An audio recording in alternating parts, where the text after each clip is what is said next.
Chapter 762. Lu Chaoge had been very busy recently. The smartphone developed by Chaoyan Technology was in full swing. This phone would be equipped with Chaoyan Technology's unique Rubik's Cube energy technology, which would surpass all smartphones on the market by 3 to 5 times in terms of battery life. For example, the battery of an Apple phone could only be used for 1 day, but Chaoyan Technology's solar panel could be used for 3 to 5 days. Would this be an unexpected surprise for those who look down at their phones all day long? Of course, it was not enough to just have a strong battery life. The counterfeit factory in Shenzhen had long been able to make smartphones that didn't need to be charged for a week or even half a month. But have you heard of their name? Nokia, the mobile phone overlord of the past. Can you still see them now? They also had to put more effort into other functions of the phone, striving to achieve a price that would allow consumers to accept, but also allow consumers to accept. Therefore, the motherboard, hardware, and built-in software of this phone were all studied and communicated by Lu Chaoge's team one by one. She hoped to be able to create a phone with fighting power and appeal in the market. After a meeting with a design group and finalizing the appearance of the phone, Lu Chaoge stretched her waist and walked to her office with the finalized manuscript. The secretary Xiao Meng followed closely behind and seized the time to report to her.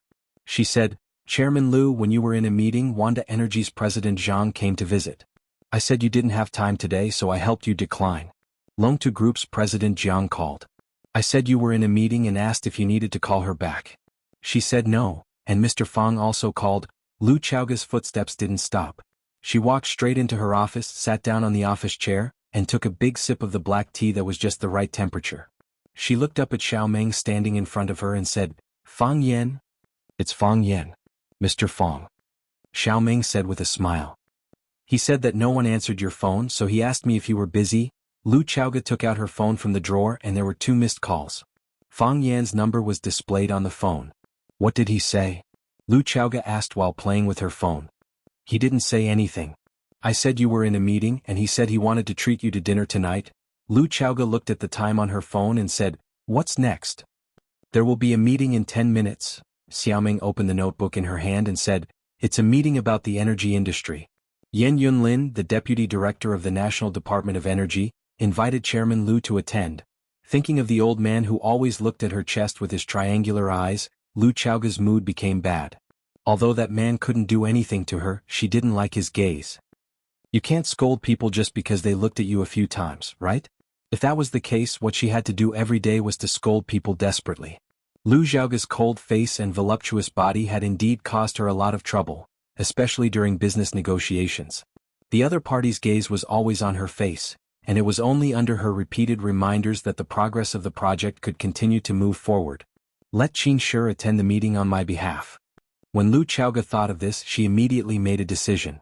She wouldn't attend the energy meeting. Instead, a deputy director of Chaoyan Technology would deal with the officials. Anyway, Qin Shi was a member of the Qin family. Even if Yan Yunlin didn't like him, he wouldn't dare to put on airs in front of him. At most, he would complain that Chaoyan Technology didn't care enough about the policy. But Director Yan said that, "Just say I don't have time." Lu Chaoge pushed away her chair and stood up. "It's decided. Call Director Qin. I'll go back first." "Okay, Director Lu." Xiao Meng hurriedly agreed. Seeing that Lu Chaoge was about to walk out of the office, Xiao Meng added, "Director Lu, say hello to Mr. Fang for me when you see him." Lu Chaoge paused, turned to look at Xiao Meng and said, "I may not see him." After that, she quickly walked out of the office. Xiao Meng looked at Lu Chaoge's back and laughed. She whispered, "Principal Lu will only be so excited when Mr. Fang comes back. Otherwise, you wouldn't have left such an important meeting early." After a pause, she said, "I don't know when Mr. Fang and Principal Lu will get married. Many people in the school are asking about it. Everyone wants to attend their wedding." Of course, Lu Chaoge didn't hear Xiao Meng's gossip. After she went downstairs, the guards led by Qin Ying and Fang Yingying immediately crowded around her.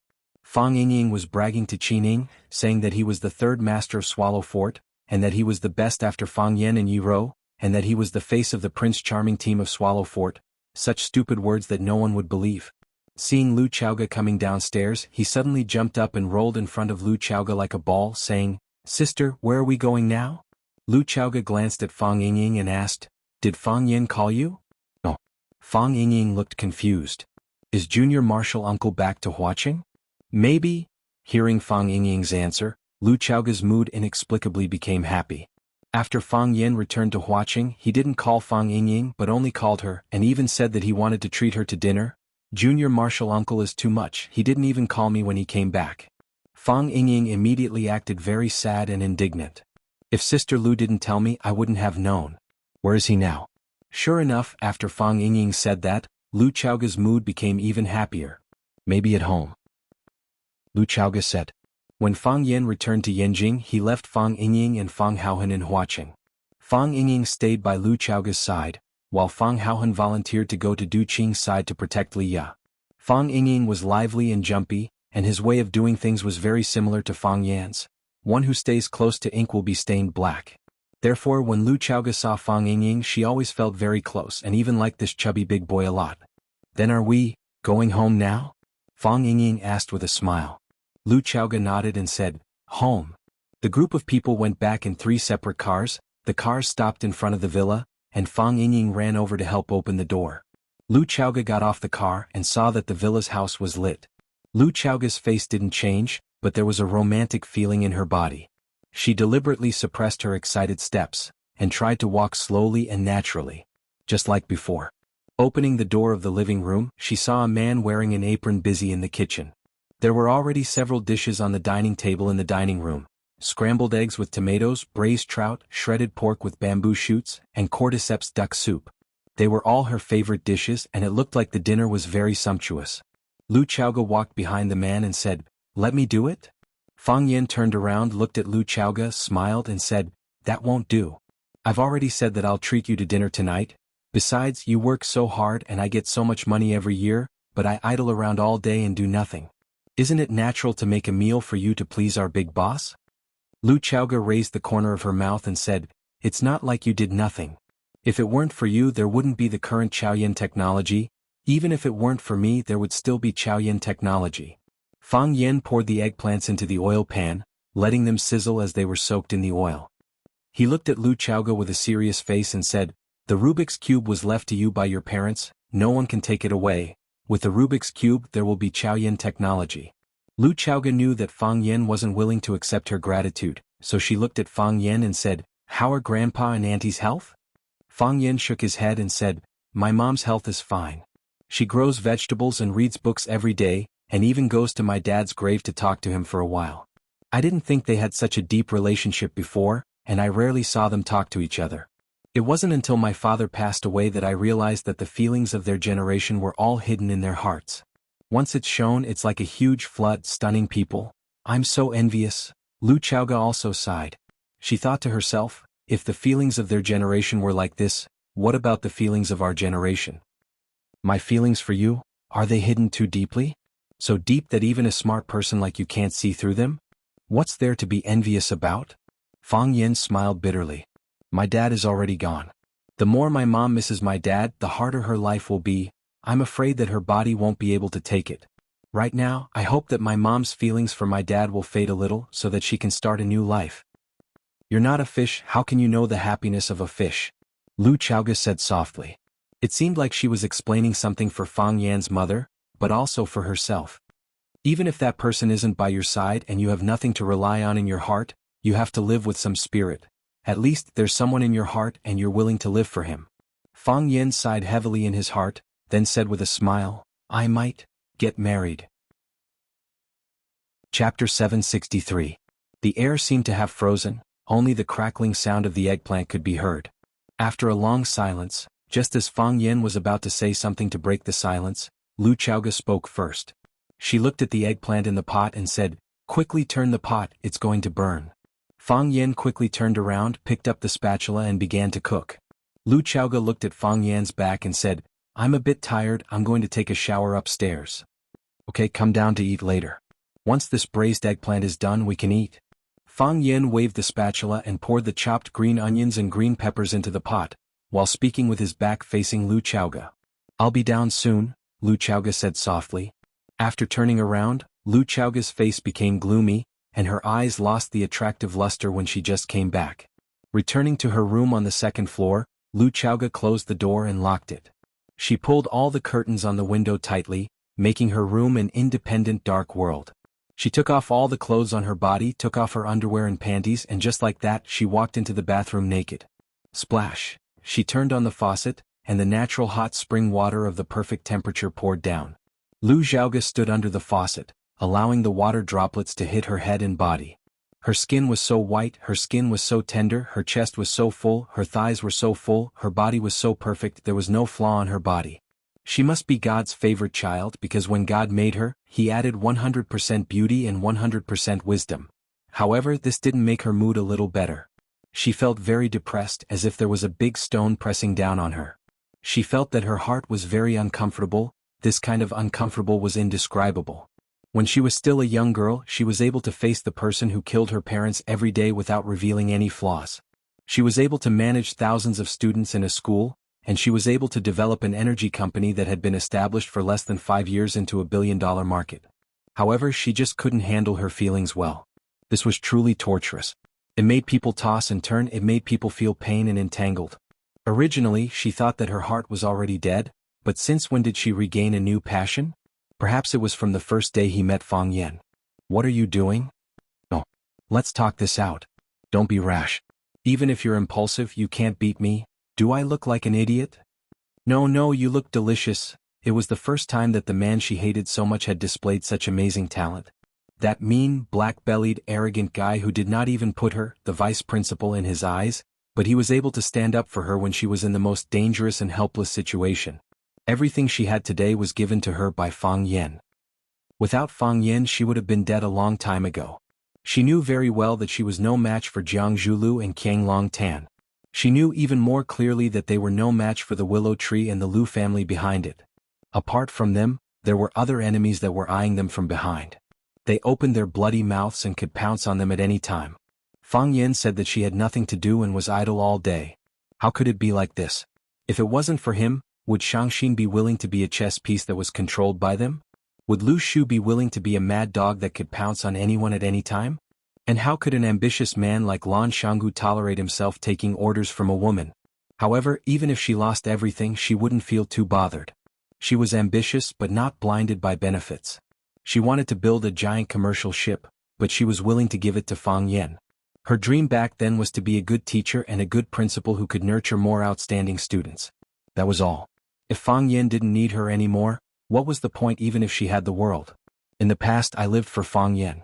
What am I going to live for in the future?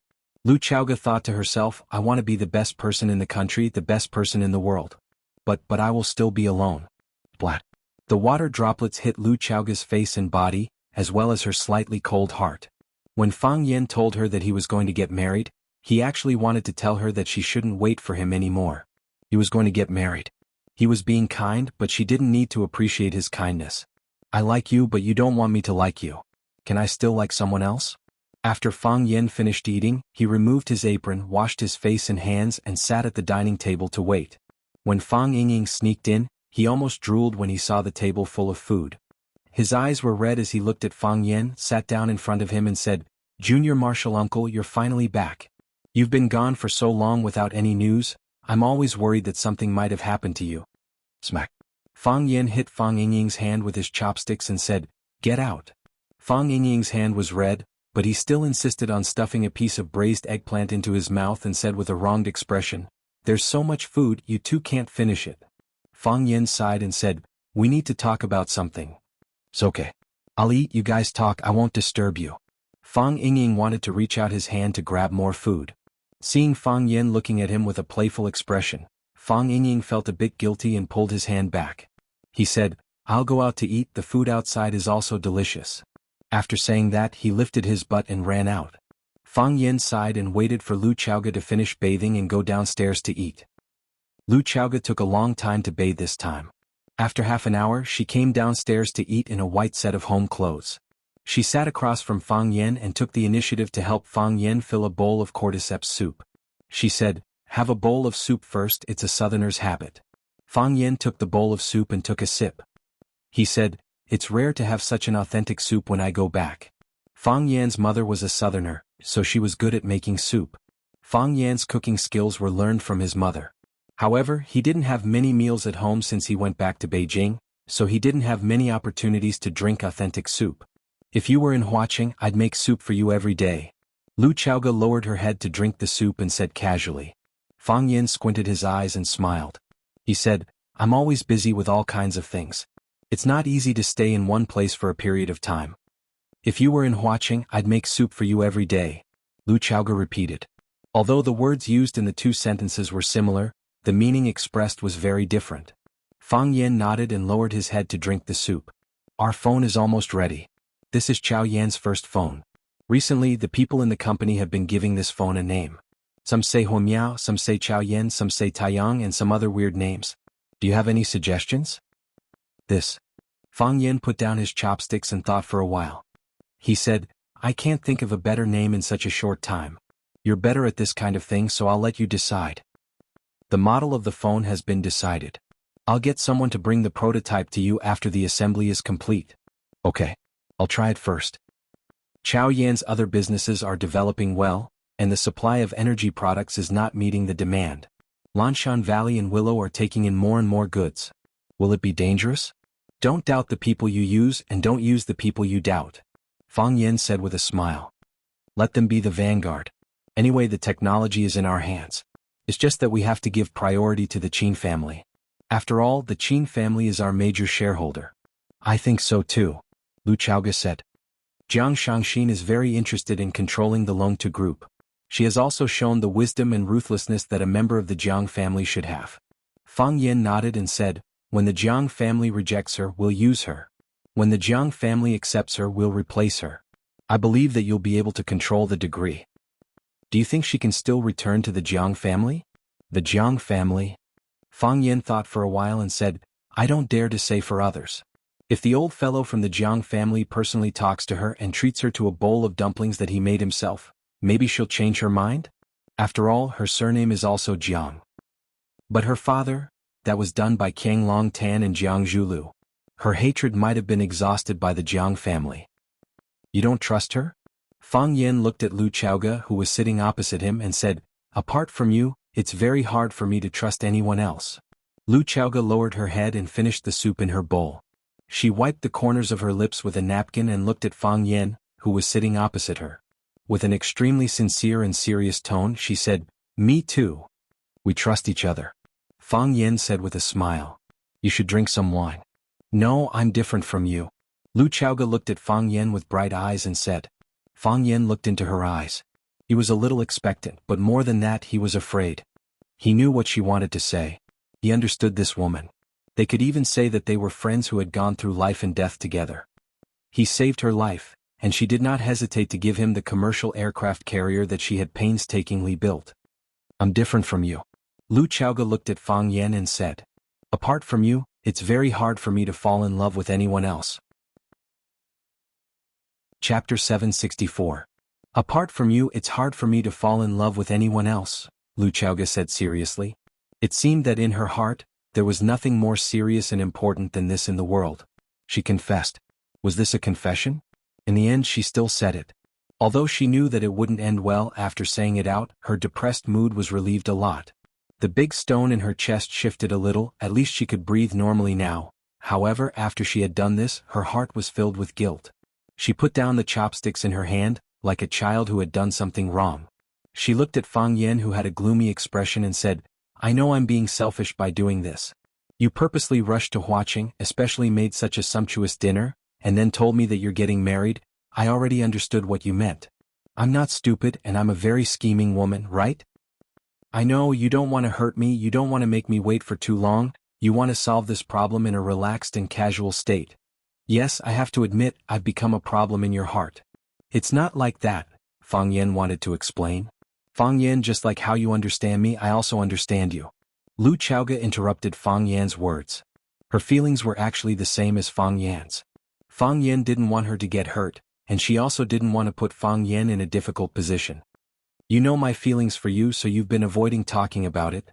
It's good to avoid it, at least it won't make our relationship so awkward, at least there won't be a gap between us, and our cooperation has always been so tacit. But now you've met your destined lady, the woman you want to spend the rest of your life with. You're getting married, and this is something to be happy about. As your friend and business partner, I should say congratulations. Actually, when I heard this news, My heart was very heavy, and I felt very depressed as if I couldn't breathe. But I still want to congratulate you. You must have chosen a very outstanding woman. You like her and she also loves you deeply. You two are a perfect match. You are also very outstanding, Fang Yan said in a deep voice. Yes. I'm also very outstanding. I've always thought so. Lu Chaoga smiled and said, after my parents passed away I was alone. She ate alone, slept alone, read alone, traveled alone, went abroad alone, and then came back to Rosefinch. Under the watchful and guarded eyes of the men fighting for power with them, many times, I wonder what my life would be like if I hadn't returned from America, if I hadn't entered Rosefinch Secondary. She listened to the Jiang family, married the son of her enemy, and pretended that she never knew about those things. Or was he killed by the father and son of the Jiang family because he resisted, and his body was thrown into the sea? But that is only if. I came to Rosefinch and you also came to Rosefinch. We met and you saved my life again and again. You changed my life and because of me, you changed your own life. I even think if it wasn't for me perhaps your father wouldn't have died. This has nothing to do with you. Don't think too much. Fang Yan stopped her. Fang Yan, I can't help but think. I know how much trouble I've brought you and I know how many enemies I've brought you. The Rubik's Cube is a devil that tempts people to commit crimes. It makes countless people covet it, and it makes them do the craziest and most inhumane things. I can't protect it and it has always been you who has been protecting it. Many people wonder why I said that Chao Yan is your Chao Yan, she should be your Chao Yan. How much you've sacrificed for it and how much effort you've put in. Those people don't know but I remember it in my heart. So, during the 3 years you were gone, no matter how difficult it was, no matter how dangerous it was, I gritted my teeth and persevered. I told myself, Lu Chaoga, you must hold on. They want to defeat you and they want to take away the Rubik's Cube from your hands.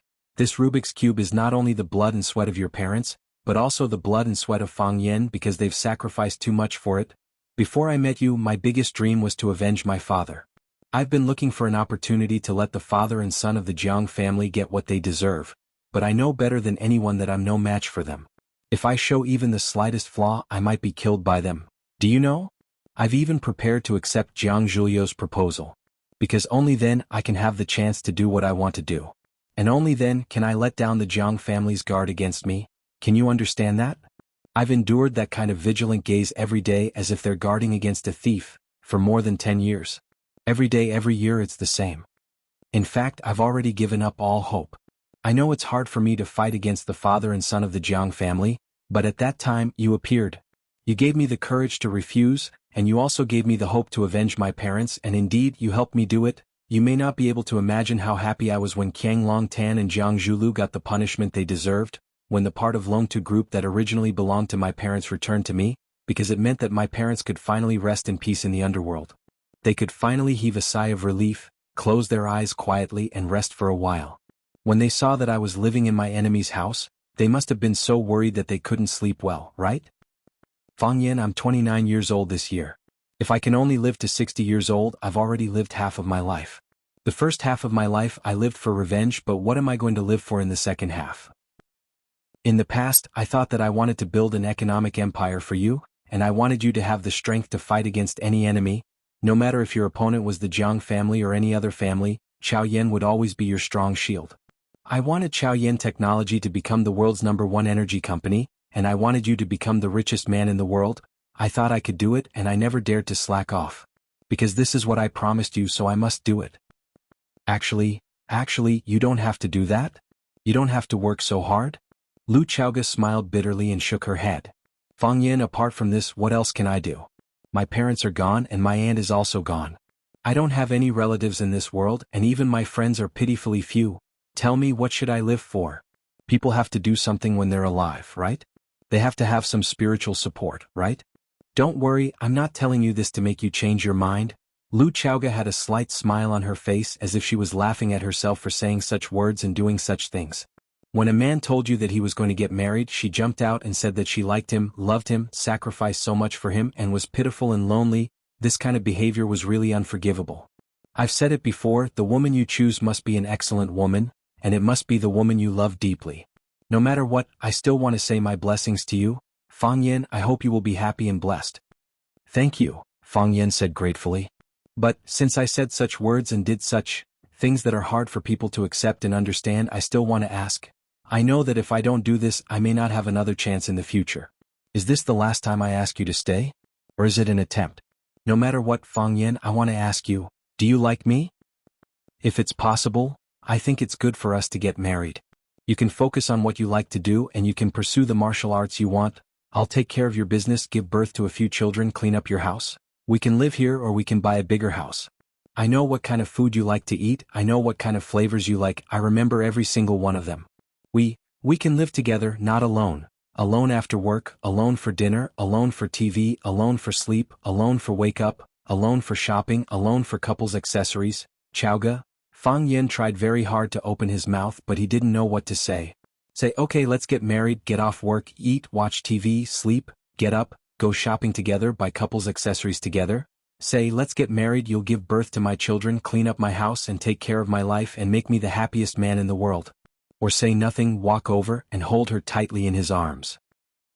Fine beads of sweat began to appear on Fang Yan's forehead, and even his legs began to tremble. This was the most difficult choice he had ever encountered in his life. Whether in the past or in the future, there shouldn't be a moment more difficult to choose than this one. Lu Chaoga nervously waited for Fang Yan's answer, waiting for his final choice. But when she saw that he was even more nervous than she was, she began to feel sorry for him. Why did she have to make things so difficult for a man? She pushed the chair away, stood up, walked over to Fang Yan and leaned over to kiss Fang Yan's lips. She desperately asked for it, putting her lilac tongue into Fang Yan's mouth, twisting and stirring. A long time passed. She pushed Fang Yan away panting and said with tears in her eyes, Fang Yan, I know your answer. This time it's true, I wish you happiness. Chapter 765. Lu Chaochao had been gone for a long time, but Fang Yan was still sitting at the dining table without moving. Love is fulfilling, but love is also a risk. Love is being together, but love is giving up. His heart was in a mess. Fang Yan had never experienced a more difficult choice than this, and he had never encountered something more heart-wrenching than this. He had expected this scene, but he still underestimated Lu Chaoga's persistence. Fang Yan thought that after he told Lu Chaoga that he was going to get married, Lu Chaoga would still expressionlessly say, "Is that so? Congratulations." Because he knew Lu Chaoga, he knew her modesty, was familiar with her self-control, and knew how proud a woman she was. How could she be like an ordinary woman and try to retain a relationship? How could she do something so lowly? But she did it, frank and direct, without any disguise. Lu Chaoga. Fang Yan's heart was heavy, repressed, and also a trace of joy. As a normal man, who could completely ignore a confession of this level of beauty? Fang Yan asked himself in his heart, with an extremely serious attitude. His feelings for Lu Chaoga. What were they like? Do you like Lu Chaoga? Lu Chaoga was like a ripe fruit, beautiful, cool and full of elegance. If it was just based on appearance, any man would find it hard to refuse the favor of such a beauty. Lu Chaoga was very smart and it could even be said that she was quite intelligent. She controlled a huge energy empire. When Chao Yen technology was just starting out, when Fang Yan left watching because of mourning, she relied on her own strength to deal with various forces, and encountered countless attacks and assassinations. Until now she was still alive and she made Chao Yen technology grow rapidly. Although it had the support of the Qin family behind it, if it didn't have a powerful ship commander, could this commercial giant ship expand so drastically?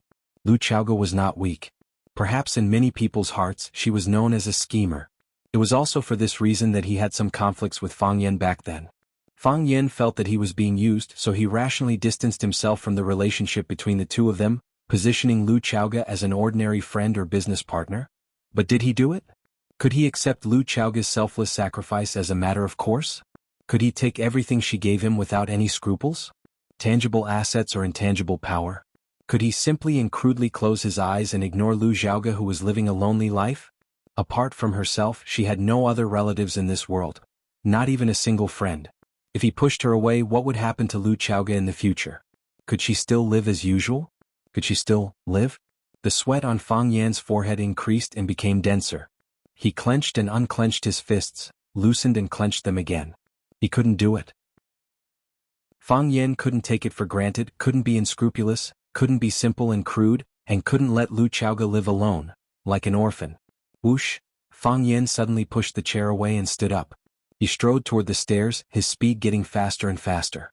He rushed to the second floor and rushed to the door of Lu Chaoga's room. Bang bang bang, Fang Yin knocked hard on the door. The door was closed and no one answered. Lu Chaoga, open the door, open the door. The door was still closed and the person inside seemed to have disappeared. Lu Chaoga, open the door for me. If you don't open the door, I'll hit the door. As Fang Yin spoke, his body slammed heavily against the door. Fang Yin was an expert in the martial arts world. Although the heart of Tai Chi had disappeared, he was still an expert. Under his heavy impact, even though the door of the villa was made of solid wood, it couldn't withstand it. Kacha. The door broke and an irregular hole appeared in the middle. The lock was broken and the door opened. Fang Yin rushed into Lu Chaoga's room and shouted, Lu Chaoga, not in the living room, not in the bedroom, not in the balcony, not in the bathroom. Fang Yan's heart sank. He ran outside and shouted, Lu Chaoga, where are you? Lu Chaoga, come out quickly. He clearly saw her go upstairs, so how did she suddenly disappear? Fang Yin searched all the rooms on the second floor, and then ran to the rooftop of the third floor. When he ran to the third floor, Lu Chaoga was standing on the rooftop with her back facing the railing. She looked at the anxious Fang Yin running over. Her shoulders twitched and tears streamed down her face. When I was 5, I liked to play hide and seek with other children. Lu Chaoga's eyes were wet and she said in a choked voice, once I ran to the abandoned laundry box in the attic to hide, and my friends couldn't find me. After the sky turned dark, they all went home. I fell asleep in there alone. Lu Xiaoga looked up at the sky, trying her best not to let her tears fall. She tried her best not to let Fang Yin see her crying. Because when she cried, her whole face was red, and she felt that she was very, very ugly at that time. Later I was woken up by my parents' shouts. They called me just like you did just now. They were worried that I would disappear. That was the deepest memory I have of them. After they left, there was no one else. No one was worried that I would suddenly disappear, and no one was like you just now, looking for me and shouting my name loudly. Lu Chaoga's crying became louder and louder. She shyly covered her face with her hands, and the flood of tears flowed out from the gaps between her fingers. Fang Yin. Lu Chaoga's voice was sorrowful and she said, don't leave me alone. Otherwise, I don't know why I'm still alive. You idiot woman. Fang Yan's eyes were blood red. He strode over and hugged Lu Chaoga's trembling body tightly in his arms. Live, of course you have to live. If you don't know why you're alive, then live for me. Fang Yan's arms exerted all his strength, almost squeezing Lu Chaoga's plump and soft body into his own. If you die, what will happen to Chaoyan technology? What about the Rubik's Cube that your parents tried so hard to leave for you? What about the Longtu that Auntie exchanged her life for? And me? What about me? And me? What about me? If you're not here, who will help me take care of Chaoyan? If you're not here, who can suppress the hatred in Lu Shu's heart? If you're not here, who can help me monitor the ambitions of Lanshan Valley? If you're not here, how can I balance the power of the Qin family? If you're not here, where will I have the capital to fight against a colossus like the General family? Fang Yin, if you're not here, who's going to take care of this villa? If you're not here, who's going to make my favorite food? Who's going to make my favorite cordyceps soup? Fang Yin, kiss me. Lu Chaoga was already out of breath from Fang Yan's embrace, but she still raised her head from Fang Yan's embrace and called out weakly. Fang Yin lowered his head, found Lu Chaoga's lips and kissed her fiercely. Lu Chaoga also responded forcefully. Their tongues stirred with all their might, fighting passionately. It was as if tomorrow was the end of the world. Fang Yin sucked the sweetness from Lu Chaoga's mouth, and his nose smelled her enchanting body fragrance. Her body was so soft, like a ball of cotton candy. Fang Yan's hands wandered around Lu Chaoga's body, stroking her slender waist, and then moved to her plump and perky buttocks.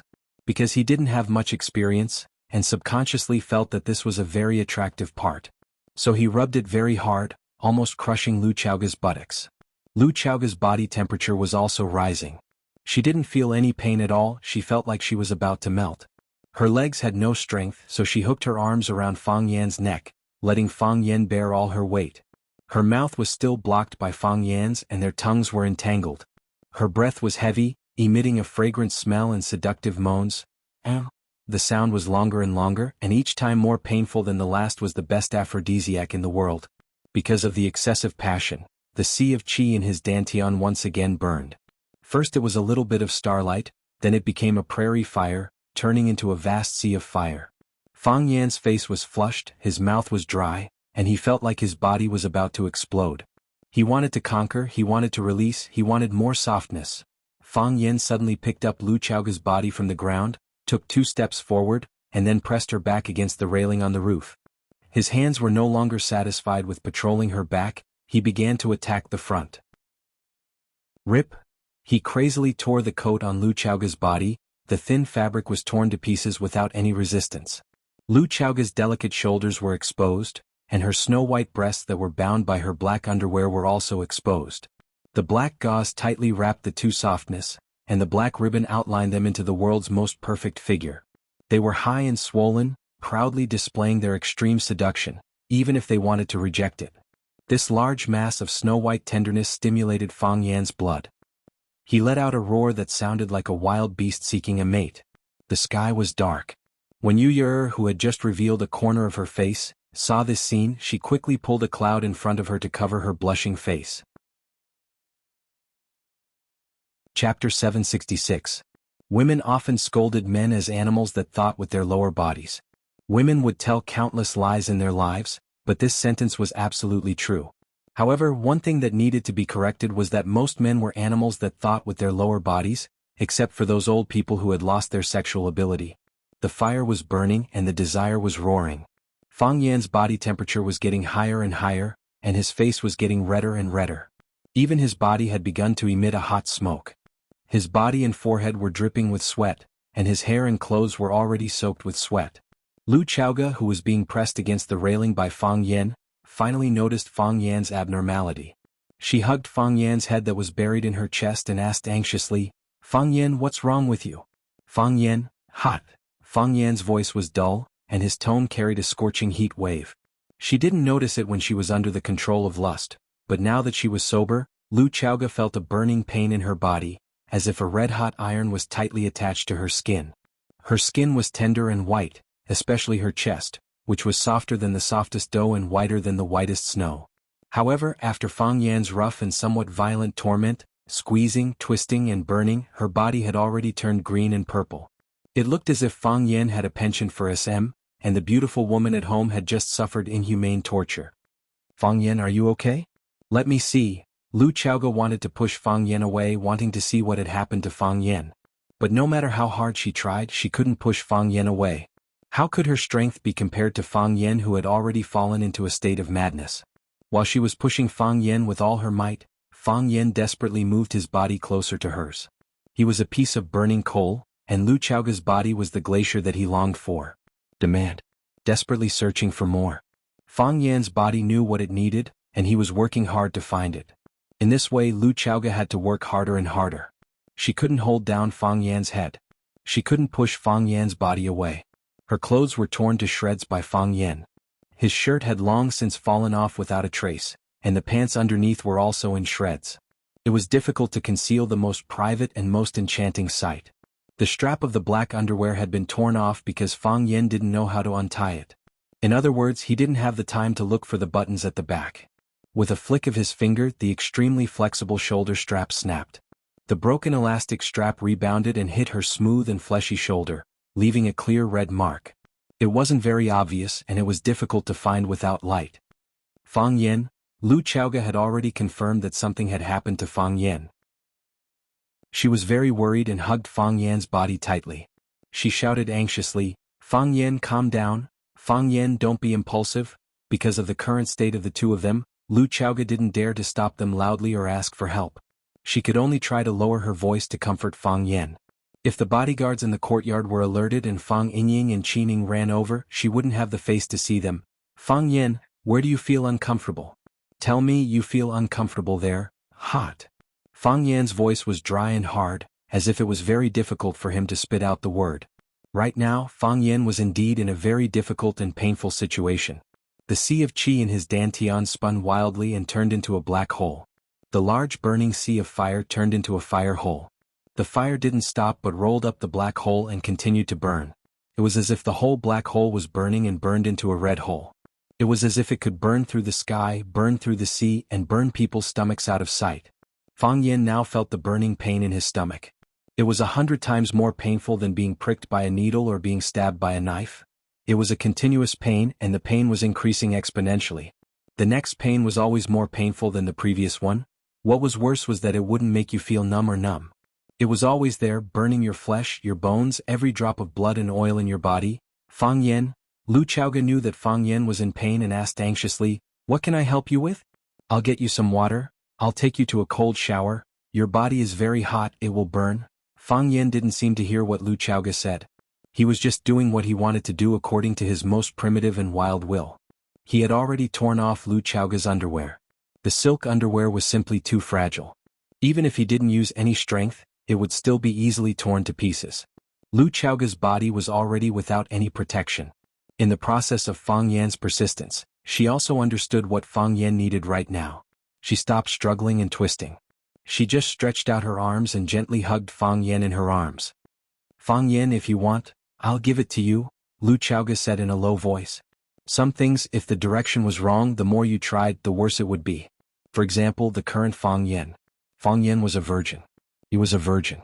He had no concept of this kind of thing at all. Although he had been baptized by some educational films, the actual battle was still very different from the process of imagination. Lu Chaoga felt Fang Yan's anxiety. She reached out and guided Fang Yan into her body. "Ah!" She softly let out an extremely suppressed moan. The two people's souls and bodies were completely fused together. Fang Yan hesitated a little. He felt that he had entered a strange environment. Then he began to crazily attack like a storm. At this time, Fang Yan was like a burning beast, full of lethality and aggression. When Fang Yan opened his eyes, the room was dark.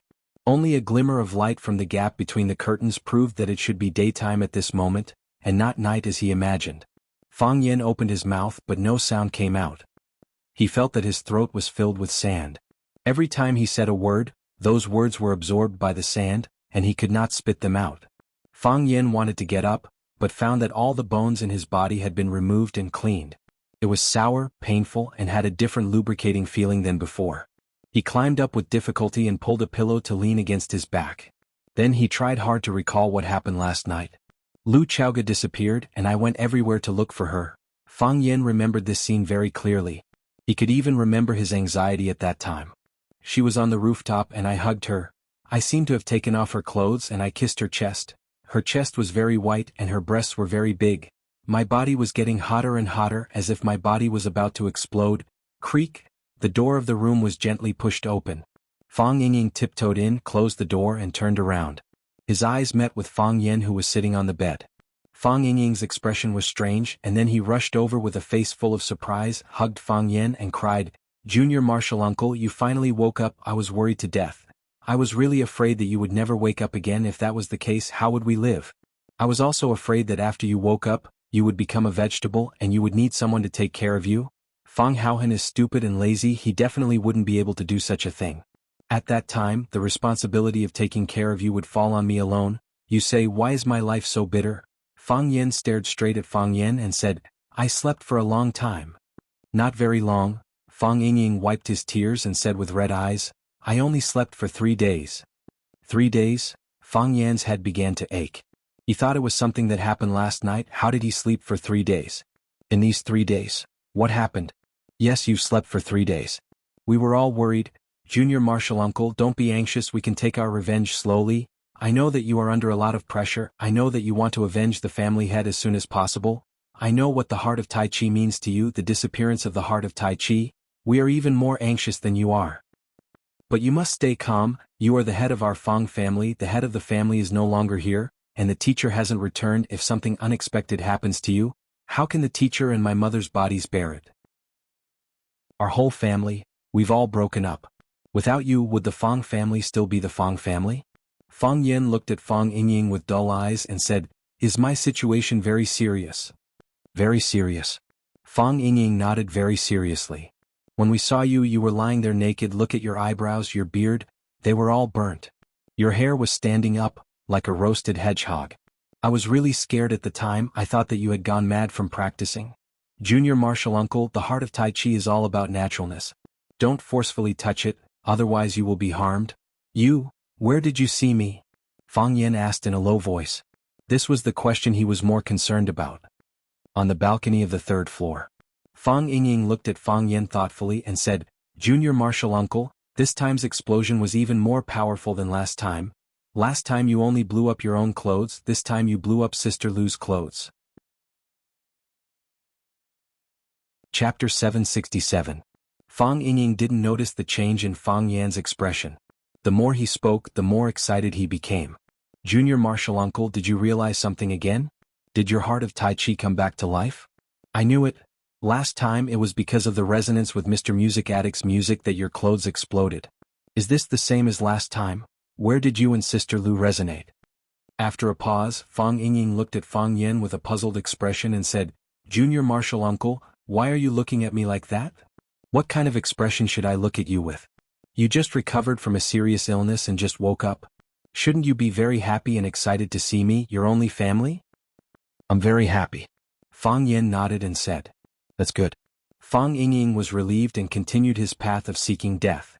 You haven't answered my question yet. Where did you resonate with Sister Lu? You have to answer this question honestly because I have a bet with Qining. A bet? Fang Yan's eyelids drooped and he asked aloud.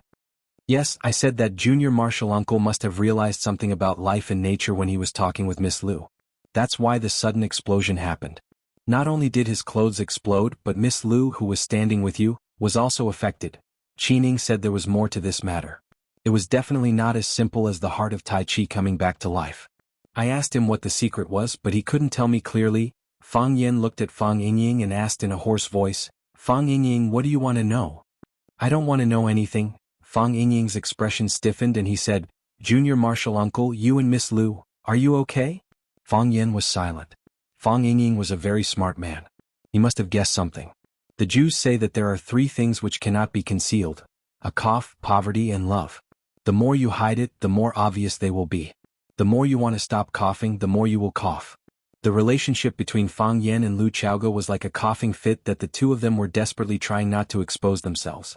That endless concern, that considerate and warm care, that softness when they looked at each other, that probing and telepathic connection between their words, how could all of these be completely concealed?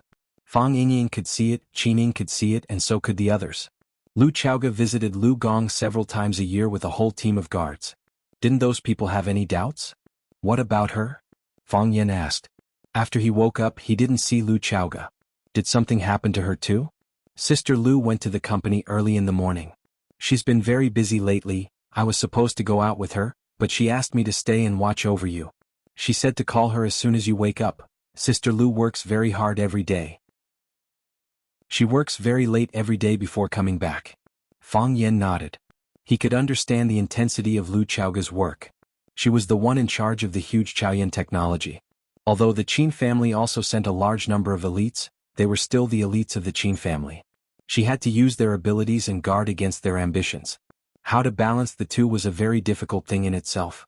Besides, the energy industry was becoming more and more prosperous, and Chaoyan technology was also changing with each passing day. As Chaoyan's industrial layout grew larger and wider, Lu Chaoge would have more and more things to do. Although there was a saying that the superior had to work hard, at least you had to have reliable people around you. Chaoyan technology was a high-end energy industry, and the Rubik's Cube technology was the life of the entire Chaoyan. From the day Chaoyan was established until now, it had only been a few years. In such a short period of time, who was the confidant you could really trust? It took time to do things, and it also took time to judge people. Do you want to call Sister Lu and tell her you're awake? Fang Yingying asked. Fang Yen shook his head and said, No need. Junior Martial Uncle, go get me a glass of water. Okay, Junior Martial Uncle.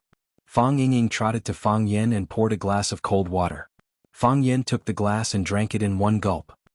He looked at Fang Yingying and said, I'll take care of it. I know. Fang Yingying nodded repeatedly. I have faith in Junior Martial Uncle. There's nothing in this world that you can't take care of. Song transplanting rice was so bad asteriskis, but didn't he get killed by Junior Martial Uncle with one shot? Fang Yen waved his hand and said, I'm going to rest for a bit. You can go now. Okay. Call me if you need anything. Fang Yingying got up and left. When he got to the door, he turned around and looked at Fang Yen. He blinked his big eyes and said, Junior Martial Uncle, although I've done something like informing Miss Yi before, you have to believe in my character. I definitely won't betray you this time. Scram. Fang Yen said. Okay. I'll scram right now.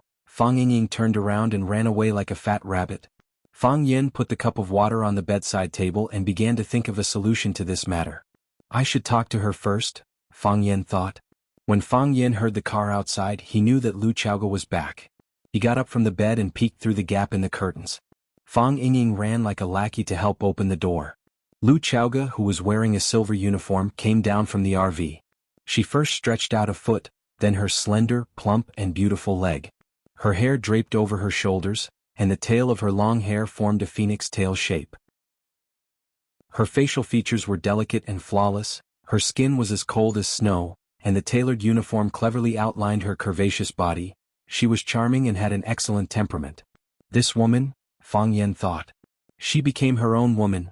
Lu Chaoge walked to the middle of the courtyard, stopped and looked at Fang Yan's room on the second floor. Fang Yen knew that she couldn't see him, but he could still feel that their eyes met in the air. He didn't have to wait too long before Lu Chaoge pushed the door open and came in. She looked at Fang Yen, who was sitting on the living room sofa with a cup of tea, and asked, "Are you feeling better?" "Much better." Fang Yan's throat was still a bit uncomfortable. After drinking a cup of water, he dampened the sand a bit, but the sand was still in his mouth. When he spoke, he could feel the sand rubbing against the inner wall of his mouth. "You were in a bad situation. I don't know Kung Fu, so I don't know what happened." Lu Chaoge spoke very slowly, carefully choosing her words in her mind. She tried her best to avoid mentioning that incident, but there were some things that needed to be explained. "Your body suddenly exploded, and you suddenly fell to the ground. I was very worried, so I called Hero and the others to help." "I know." Fang Yen nodded and pushed the brewed tea in front of Lu Chaoge. "You slept for 3 days?" "I know." Lu Chaoge held the teacup and drank the water, not knowing what to say. Fang Yen also held the teacup and drank the water. His body was like barren soil, needing a lot of water to nourish it. Since he woke up, he had drunk 8 cups of water. The two of them didn't say anything, and the room was quiet. In the past, Fang Yingying and Qining liked to play around in the courtyard, but today they noticed something and also became quiet. The whole world was quiet. Fang Yen slowly finished the cup of tea, put the cup in his hand on the coffee table, looked at Lu Chaoge and said, "I know before the explosion something else happened." "Fang Yen," Lu Chaoge hurriedly stopped him. "I did all of this voluntarily. I don't want to make things difficult for you. I know you have a woman you like, I know you're going to get married, but I still can't control my emotions and I still don't want to give up. Everything is my fault, don't take it to heart. Let bygones be bygones." "I can't," Fang Yen said, shaking his head. Lu Chaoge's face was full of guilt and self-blame and said, "Fang Yen, I'm sorry, I'm really sorry. I lost control of my emotions at that time, and that's why the things that happened later happened. It's my fault. I'm still blaming myself. I'm sorry. I shouldn't have burdened your heart. Please, pretend that nothing has happened. Pretend that it's all a dream. When you wake up, pretend that nothing has happened. Pretend that it's all a dream. Okay?" "Fang Yen, I beg you, I know your choice, I don't want to hurt anyone. Don't say you're sorry." Fang Yen looked at Lu Chaoge with a serious expression and said, "I've thought about it, I like you." "Fang Yen, so, don't blame yourself, I'm the one who should blame myself. Don't say you're sorry, I'm the one who should apologize. But I won't pretend that nothing happened, and I can't pretend that it was a dream. Although there was an explosion in the end, I was awake when I hugged you, I was awake when I kissed you, even when we had sex, I still had my own consciousness. I know what I did and I know why I did it. I won't blame everything on the natural combustion of the heart of Tai Chi, and I can't blame my own selfishness and cowardice. That's not fair to you and it's not fair to me. I like you." Fang Yen looked at Lu Chaoge and said with a serious expression, "From now on, you are my woman." Chapter 768. From now on, you are my woman. This slightly domineering statement moved Lu Xiaoge to the point where tears welled up in his eyes. All the guilt and self-blame in her heart, the indescribable grievances, and the questioning and judgment of her character, all kinds of emotions blocked her heart, making it difficult for her to breathe. However, Fang Yan's "I like you" was like a powerful bomb, blowing all the negative emotions in her body into pieces, and then disappeared without a trace. Fang Yan was unconscious for 3 days, but Lu Chaoge suffered for 3 days. She looked forward to Fang Yan waking up, but she was afraid that Fang Yan would wake up, because she didn't know how to face Fang Yan next. She wanted to give herself more time to prepare, so she handed Fang Yan to Fang Yingying and asked him to watch over Fang Yan. She also asked him to call her as soon as Fang Yan woke up. She was afraid that when Fang Yan woke up and saw her first, Both of them wouldn't know how to break that moment of awkwardness. She avoided it first, and when she came back, at least she had made enough preparation and thought about what to say. She understood Fang Yan's choice, and she also knew her position. And she could only treat it as a dream. This was her destiny. In the past, in the future, she would be alone forever. However, the development of things was beyond her expectation. Fang Yan didn't escape, he didn't fear, he didn't pretend to have amnesia. He remembered everything, and he was willing to bear all the responsibility. He was willing to bear it with her. In this kind of thing, it is always men who take advantage. Men are cowardly and run away, and then let women bear all the blame and consequences. Fang Yan looked at Lu Chaoge and said with an unprecedented serious expression, "You also know that I am not a man who refuses to take advantage of others. My code of conduct and moral bottom line have always been very low, but I won't deny it and I can't deny it. I won't pretend that nothing happened. As I told you just now, I like you and you are my woman now. I like your beauty, I like your figure, I like your sexiness, I like your intelligence, I like how you remember every dish I like to eat, and I like how you treat me well. I need you and Chao Yan also needs you. I don't want you to be alone. I have experienced that feeling. During the 3 years when I was guarding my father's grave, I almost didn't talk to anyone else. I felt that I was the only living being in this world, no one to share your happiness, no one to comfort you when you are sad, but in fact, I know that I have people who really care and care about me. My mother is still here, my grandfather is still here, and all of you are still here. My loneliness is something I have forced upon myself, because every single one of them wants me to come home as soon as possible. But you are different. If you are lonely, then you are truly lonely. I cannot bear to let you live like this alone, without even a little support and warmth in your heart. I like you and you like me and we had sex, so you don't have to apologize and blame yourself anymore. If you need to apologize and blame yourself, then let me do it.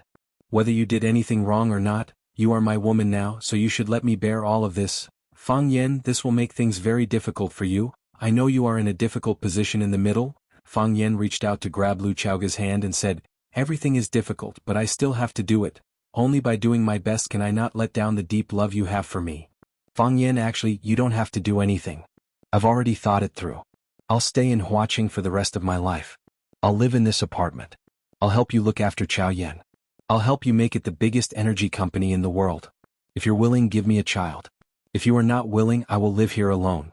I will have a lot of things to do, I will be very busy every day." Lu Chaoge held Fang Yan's hand tightly and said, "I understand your feelings, I know you are there, you also like me, you didn't leave. At that time I won't feel lonely." Fang Yan shook his head and said, "Leave this matter to me, I will take care of it." After a pause, Fang Yan said, "I will talk to her." Seeing the worry on Lu Chaoge's face, Fang Yan comforted her. "Don't worry. Wen Qing is a very good person. I'm afraid that she will hit you," Lu Chaoge said in a small voice. Fang Yan exploded again. Just like the last time at the Maple Leaf Club in Beijing, his clothes had exploded and he had run around in a circle with his buttocks bare. This time his situation was a bit better than last time. First, when his clothes exploded, he wasn't standing in the middle of the crowd. Secondly, at the moment his clothes exploded, he was already naked. Therefore, this result of the explosion was acceptable to Fang Yan. However, after the explosion, Fang Yan couldn't help but think about another question. Why did it explode? Just like Fang Yingying's question. Did I explode because I realized something? Or could it be that he had unlocked some new skills? After he woke up, he carefully tried to feel the heart of Tai Chi, still nothing happened. What was different was that the unbearably hot gas in the middle of his Qi was gone. In other words, even if Fang Yan wanted to forcibly use his Qi, he wouldn't have to endure the pain of being burned. Fang Yan's Qi also disappeared along with the volcano.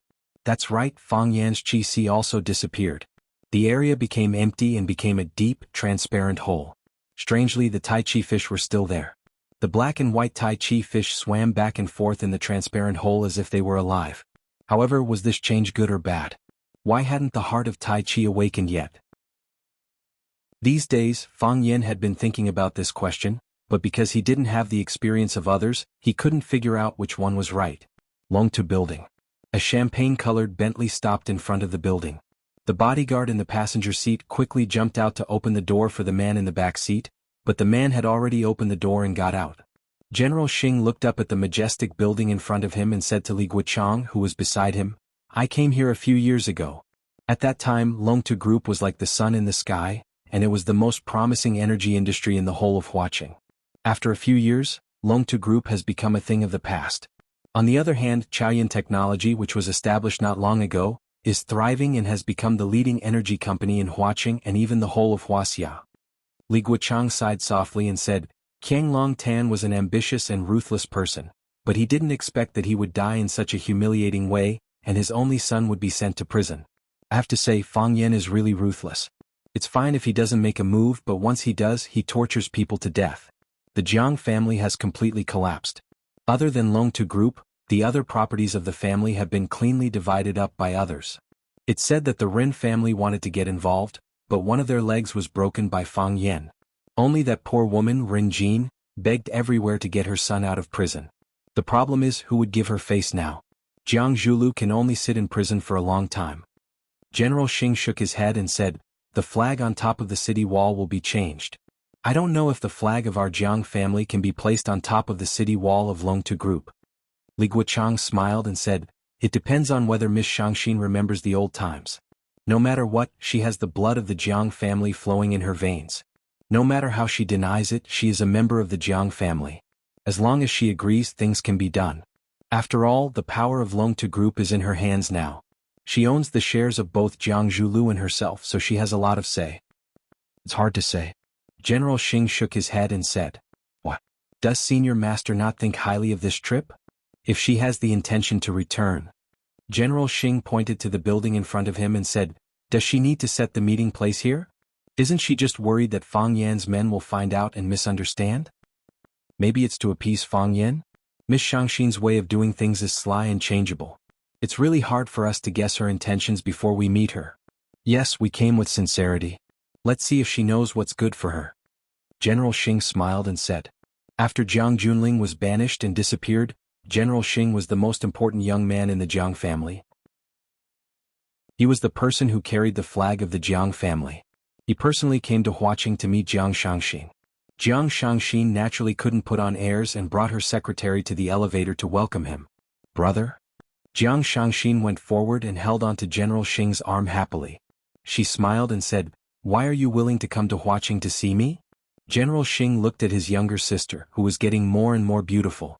He sighed and thought that Jiang Zhulu was really unlucky. Since you don't want to return to the Yan capital, I can only come to Huaqing to see you. What? Are you not willing? Of course I'm willing. Jiang Shangxin smiled and said. It's best if you can stay in Huaqing in the future. In that case we can see each other often. I want to stay in Huaqing, but I have to get Grandpa's permission first. Moreover, Shangxin is guarding Huaqing for us. As her brother, it doesn't matter if I'm around or not. Am I right? Jiang Shangxin giggled but didn't respond to General Xing's words. Miss Shangxin, long time no see. Li Guoqiang also greeted Jiang Shangxin with a face full of smiles. They were already familiar with each other in the Yan capital. Guoqiang, long time no see. You seem to be looking good recently. Miss Shangxin's complexion is really good and she's getting more and more beautiful. What's that saying again? A person is more beautiful than a flower. Isn't that right? Chapter 769. The three of them sat down in Jiang Shangxin's office. The secretary served them tea and left respectfully, not forgetting to close the office door. Jiang Shangxin looked at Li Guoqiang and said with a smile, if someone else were to praise me like this, I would think that they were trying to flatter me. However, I don't think that Brother Guoqiang is a man who likes to lie. Brother Guoqiang, you are getting married soon, right? I heard from Wang Pei and the rest that you and Jiang Yuzhen are getting married soon. The women from the Jiang family are not bad, right? Li Guoqiang smiled blissfully and said, that depends on whether young master agrees. If he agrees, we can get married tomorrow. Li Guoqiang wanted to marry into the Jiang family. He was determined to follow the general. General Xing waved his hand and said, if I could make the decision, I would let you guys get married tomorrow. However, the elders in the family should speak for such matters. Furthermore, you guys have only been engaged for a few days. Aren't you afraid of being laughed at by others? What's there to laugh at? It's natural for me to be anxious to marry a wife. The three of them chatted and laughed for a while. The atmosphere became livelier and the barrier in everyone's hearts gradually disappeared. Li Guoqiang then went into the main topic. He looked at Jiang Shangxin and asked, Shangxin, are you going to settle down in Huaqing? Jiang Shangxin knew that everyone was going to be honest with each other. Leaning back slightly, she crossed her right leg over her left leg and got into a defensive stance. Smiling, she said, how can you be so sure about such things? However, now that transportation is so advanced, what's the difference where I stay? Even if I stay in Los Angeles, I can get to Yanjing in the blink of an eye. Li Guiqiang knew that Jiang Shangxin was avoiding the core of his question and didn't want to hide it anymore. He took the initiative to get to the point and said, Shangxin, what do you think if the Jiang family buys the shares of the Longtu Corporation that you are holding? Logically speaking, this is a private matter of the Jiang family. As an outsider, I shouldn't interfere. However, didn't Shangxin say that Yuzhen and I are getting married soon? We will be a family in the future. Even blood brothers should settle accounts clearly, and it's the same for blood siblings. If you have any conditions, please state them. I believe that the eldest young master and the Jiang family will do their best to satisfy your reasonable requests. Brother Guiqiang, aren't you treating me like an outsider? You've already said that we're a family. What's the difference between me taking control of the Longtu group and the family taking control of the Longtu group? Am I not a member of the Jiang clan? Jiang Shangxin's words were sharp and he did not dare to admit defeat easily. I said the wrong thing.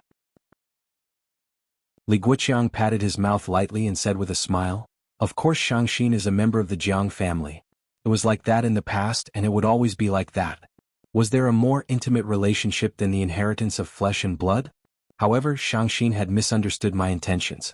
When I said that the Jiang family wants to buy the shares of Longtu Group from you, it was to compensate you personally. You married into Flower City on your own, and you've experienced many things. It wasn't easy for a girl to maintain the family business by herself. She was a member of the Jiang family so she could give everything she had to the Jiang family for free. But it's not fair to you. Young master must not feel good about it either. Don't you think so? Brother Guiqiang, I didn't misunderstand your intentions.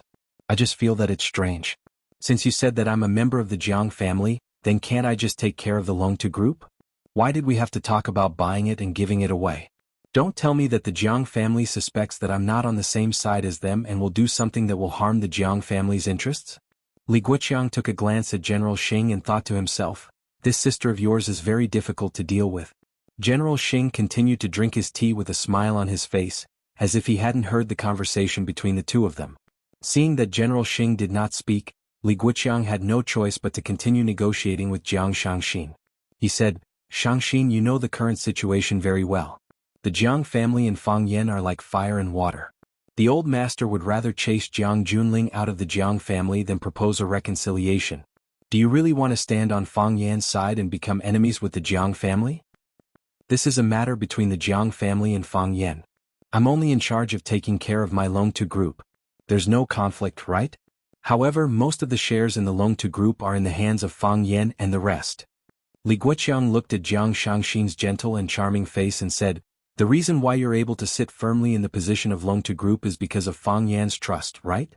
So, just because I have Fang Yan's trust and because Fang Yan asked me to manage the Longtu Group, I can't manage the Longtu Group for the sake of the Jiang family? I need to let go of everything that I have now? That's not what we meant. Li Guiqiang denied this statement and said, even if you sell the shares to the Jiang family will still appoint you to be in charge of the affairs of the Longtu Group. This is because it should have been yours to begin with. What if Fang Yan doesn't agree at that time?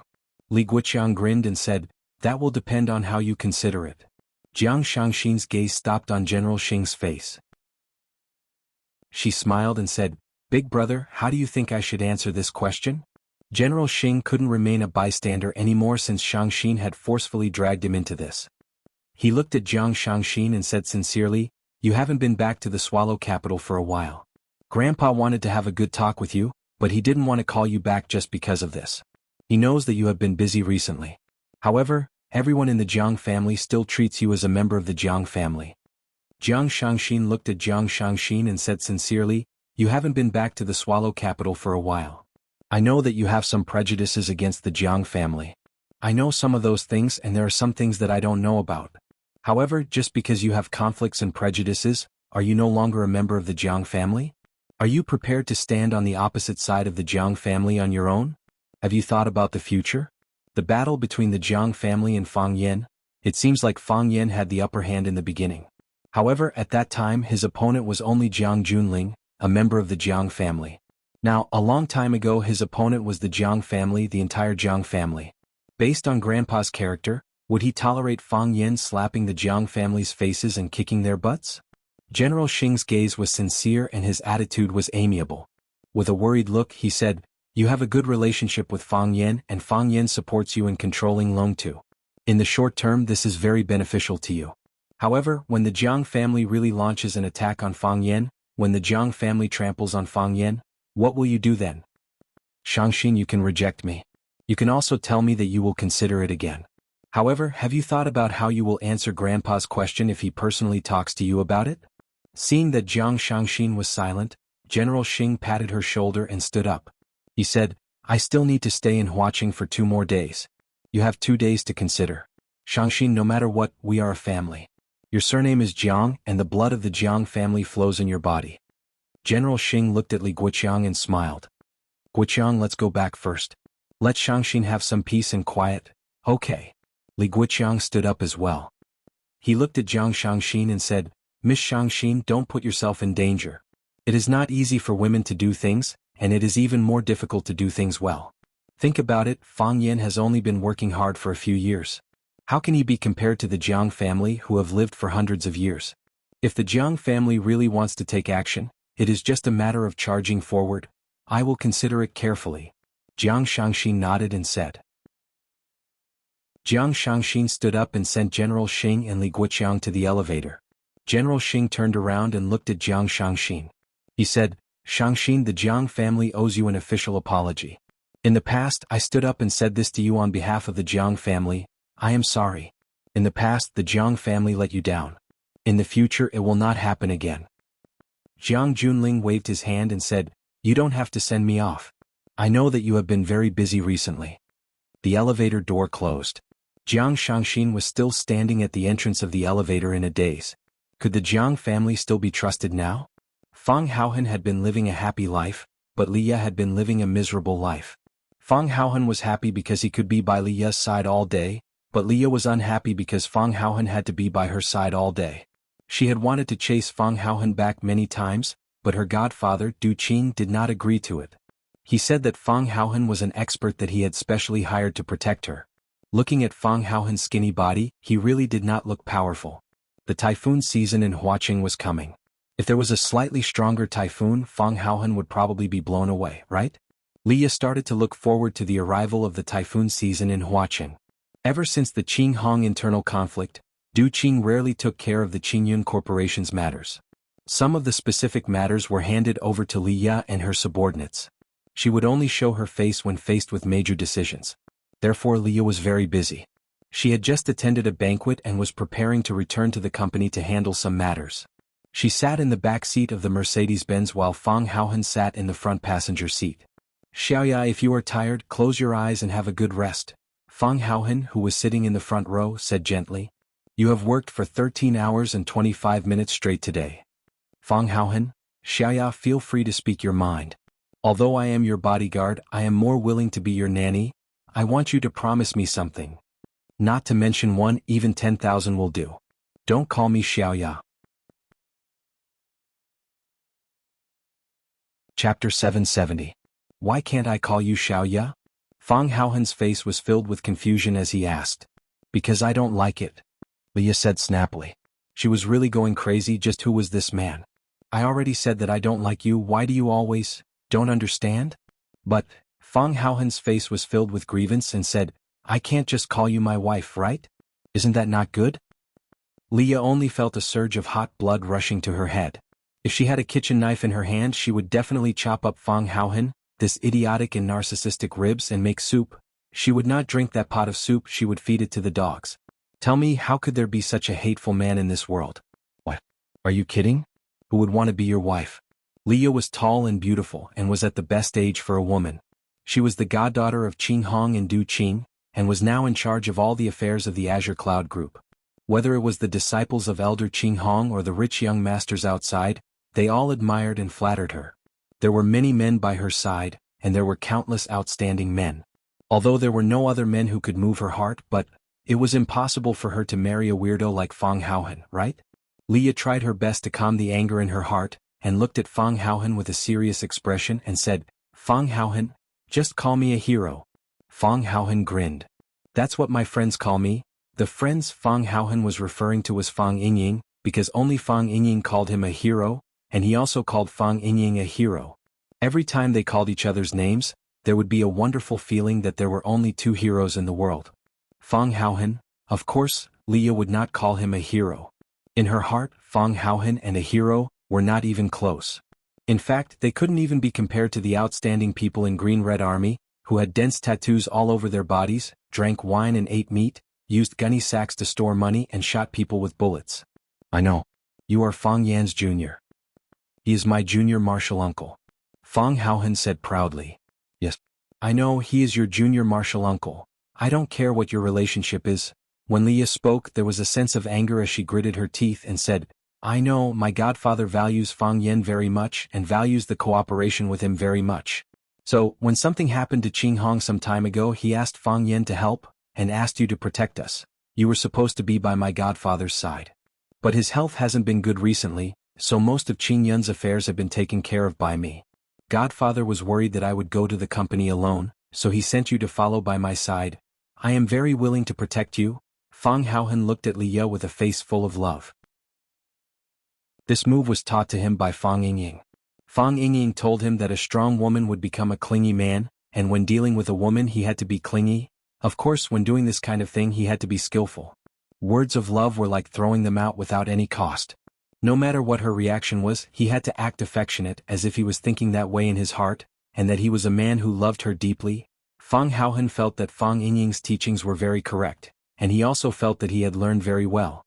Xiaoya, don't worry, as long as I'm here I won't let anyone hurt you. If the enemy comes I will definitely use my sturdy chest to block you behind me. Unless I die and they step over my dead body, even at that time my reluctant soul will still hug their legs tightly so that they won't be able to hurt a single strand of your hair. As expected, Leah's expression changed. From white to red, from red to purple, and from purple to black. She's shy. Fang Haohen thought happily. I've seen a movie called Ghost. It's about a dead lover who has always been by his wife's side. I'm willing to die for you, I'm willing to die for you. But you don't have to worry, even if I die, I will learn from the male lead in that movie. I will accompany you by your side and protect you. Fang Haohen. The flesh on Leah's face twitched and her eyelids trembled non-stop. She felt that she was about to convulse and she felt that she could no longer breathe. Xiaoya. Fang Haohen knew that he was about to succeed. Because he saw that Leah's emotions were very agitated. Even when she called his name, her voice was trembling. Oh, that trembling voice. Her trembling voice was so pleasant to hear. Fang Haohen, tell me what will make you willing to leave? Xiaoya, I will not leave you. State your conditions. Leah said. Money? Or women? I can help you arrange it. Xiaoya, do you still not understand my heart? My only hope is to accompany you by your side. I don't have any conditions. I don't want money. I don't want women. No, I want women. I only want you. If you are willing, state your conditions. How can I be with you forever? Xiaoya, don't worry about me. I'll be fine.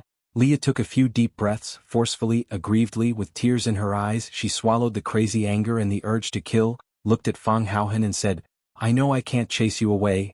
I know my godfather doesn't want you to leave.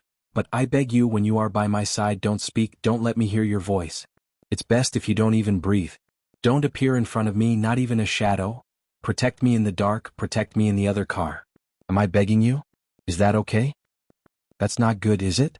Fang Haohen thought about it seriously and said, all right. As long as it's your request, I won't refuse. He shouted to the driver beside him, stop the car. Stop the car. The car pulled over. Fang Haohen pushed the door open and was about to get out of the car, but he retracted his head, looked at Leah who was sitting in the back seat and asked, then what should I call you? Leah. Is that so? All right, Leah. Fang Haohen nodded, then grinned and said, I will watch you silently from the car behind. Drive. Leah gave the order with a cold expression. As the car left, Fang Haohen stood on the green belt by the side of the road and waved his hand. A black Volkswagen stopped beside him. There were originally two cars following Leah. One of them was her car, and Fang Haohen was supposed to be sitting in the front passenger seat. The other car was a secret guard. This car did not reveal anything, but followed behind Leah's car at a moderate distance. In the black Volkswagen, other than a driver, there were two bodyguards in black. These two people were both Qing Hong's experts, and also Du Qing's trusted aides. Because there was already someone sitting in the front passenger seat, Fang Haohen opened the back door and got in. Seeing that the three men in the car were all looking at him strangely, Fang Haohen waved his hand indifferently and said, "You insisted on inviting me to a movie. In this kind of situation, can I go to a crowded place like a movie theater? This kind of Missy's temper needs to be taught a lesson. Of course, don't tell her this kind of thing anymore. After all, Xiaoya's personality is not bad and she has good intentions. Girls are thin-skinned, you guys understand? We understand. We understand." The younger man with a crew cut chuckled and agreed. The middle-aged man with an unshaven beard glanced at Fang Haohen and said, "Miss is sitting alone in the car in front, will anything happen?" "She should be fine," Fang Haohen said with a smile. "Aren't the few of us still following behind her? If there's an accident, we can rush over in a few seconds." The middle-aged man looked at Fang Haohen worriedly, but did not say anything. He did not know where Fang Haohen came from, but it was said that Boss Du Qing invited him from the outside. An expert. Gu Hutu and his brothers had been secretly suspicious of Fang Haohen's identity. With his figure, he looked like he could be blown away by a gust of wind. How could he be considered an expert? Why did the experts these days have such serious water leakage?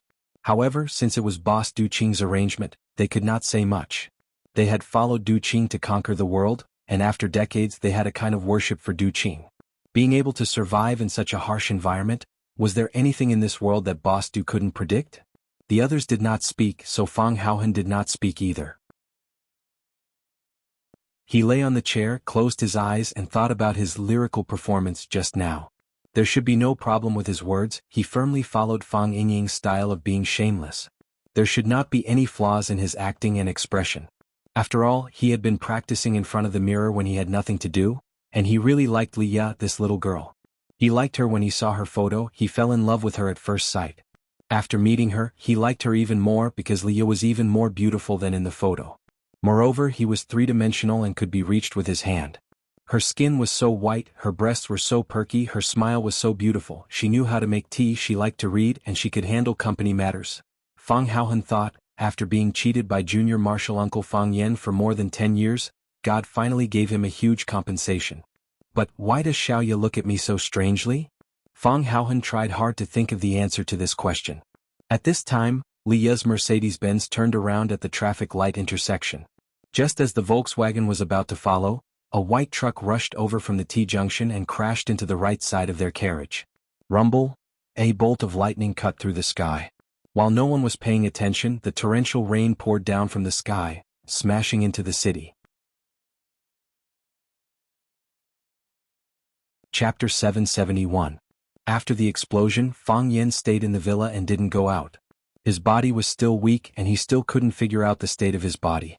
He couldn't feel any gas in his energy sea, but there were two Tai Chi fish, one black and one white, flying and breathing freely inside. It was as if they were living in a river. Lu Chaoga went to work every day and when she came back she would buy a lot of Fang Yan's favorite dishes, then put on an apron and cook personally. A woman who could go to the living room, cook in the kitchen and sleep in the big bed. Who could imagine that the actual controller of Chaoyan technology, a beauty with a net worth of tens of billions, was willing to make soup for a man at home? Perhaps this was the charm of love. Ever since that honest talk, the two of them never mentioned anything about having a relationship. Of course, they didn't have a second relationship. Their way of getting along was still the same as usual. Lu Chaoga came back from work to cook, and Fang Yen was responsible for washing the dishes. Or when Lu Chaoga came back from work, Fang Yen had already prepared the meal, and then Lu Chaoga took the initiative to wash the dishes. It was quiet and warm, no different from other small couples' families. Tonight, Fang Yen was cooking, so Lu Chaoga wore an apron and washed the dishes in the kitchen. After Fang Yen made 2 cups of hot tea, he sat on the sofa in the living room and watched TV. The weather was sultry and dark clouds rolled. It looked like there was going to be another rainstorm today. It was no longer the rainy season in Huaqing, but there was still plenty of rain every day. One moment it was sunny, the next it was stormy, and when it was raining the sun would shine. The people of Huaqing had been tortured by this unpredictable and unreasonable weather. Rumble, when the first bolt of lightning cut through the sky, Fang Yen turned and looked into the courtyard. The entire courtyard was illuminated by the lightning. The green lawn, the deep trees and the dark iron pillars of the courtyard's gate were all clearly visible. Walala, the heavy rain poured down as if there was a god playing a prank above, pouring basin after basin of water down. "What a heavy rain," Fang Yen said to Lu Chaoga who was busy in the kitchen. Lu Chaoga took off the dishwashing gloves on his hands, untied the apron around his neck and put it on the clothes hanger. He looked at the glass window that was being hit by the raindrops and said, "The weather forecast said it would rain today." After a pause she said, "Do you want to call Grandpa? Doesn't his leg hurt when it rains?" Fang Yan's grandfather Fang Huwei had been paralyzed for many years, and because he didn't exercise for a long time, he suffered from rheumatism. He used to soak his feet with medicine, and his rheumatism was almost healed. In the past 6 months, Fang Huwei had been absent-minded. He was unwilling to soak his feet or let anyone massage him. The last 6 months, Fang Huwei was absent-minded. He didn't want to soak his feet and he didn't want anyone to massage him. Fang Yan had a good talk with him and asked him to soak his feet with the traditional Chinese medicine that he prescribed. He also asked his mother to supervise him every day. He did not know how his legs were doing now. Fang Yan had inadvertently mentioned this to Lu Xiaoge. He didn't expect Lu Xiaoge to keep this matter in mind. Fang Yan knew that Grandpa shouldn't be asleep at this time. He was sleeping less and less and sometimes he couldn't sleep at night. It was said that when the elderly reached a certain age, they were very afraid of sleeping, worried that once they fell asleep they would never get up again. It was said that when the elderly reached a certain age, they were very afraid of sleeping, worried that once they fell asleep they would never get up again. Fang Yan didn't know if Grandpa had such worries, but he had been worried that something bad would happen. Birth, old age, illness and death were human nature. However, at the moment when his father died tragically and the old drunkard went to the extremely cold land, Fang Yan really didn't want to bear the pain of losing his loved ones. "Are you stupid? It might rain in Huaqing but it might not rain in Yanjing," Fang Yan said with a smile. He grabbed his phone from the table, ready to call Grandpa and have a good chat with him. When the elderly couldn't sleep at night, it would be a pleasant surprise if they could receive a call from their children. Fang Yan dialed his grandpa's number. The phone was picked up immediately when Fang Yan's grandfather woke up. Fang Yan was very surprised and said, "Grandpa, why did you pick up so soon?" "Very soon?" Fang Hui's old voice came over and he said with a smile, "I was about to charge my phone but the phone rang." "What's up?" "Nothing, I just wanted to talk to you," Fang Yan said with a smile. He knew that Grandpa didn't want to charge his phone. He didn't have the habit of using a phone before. Ever since Fang Yan bought him a phone for seniors and forced him to use it, he had been holding it in his hand all the time.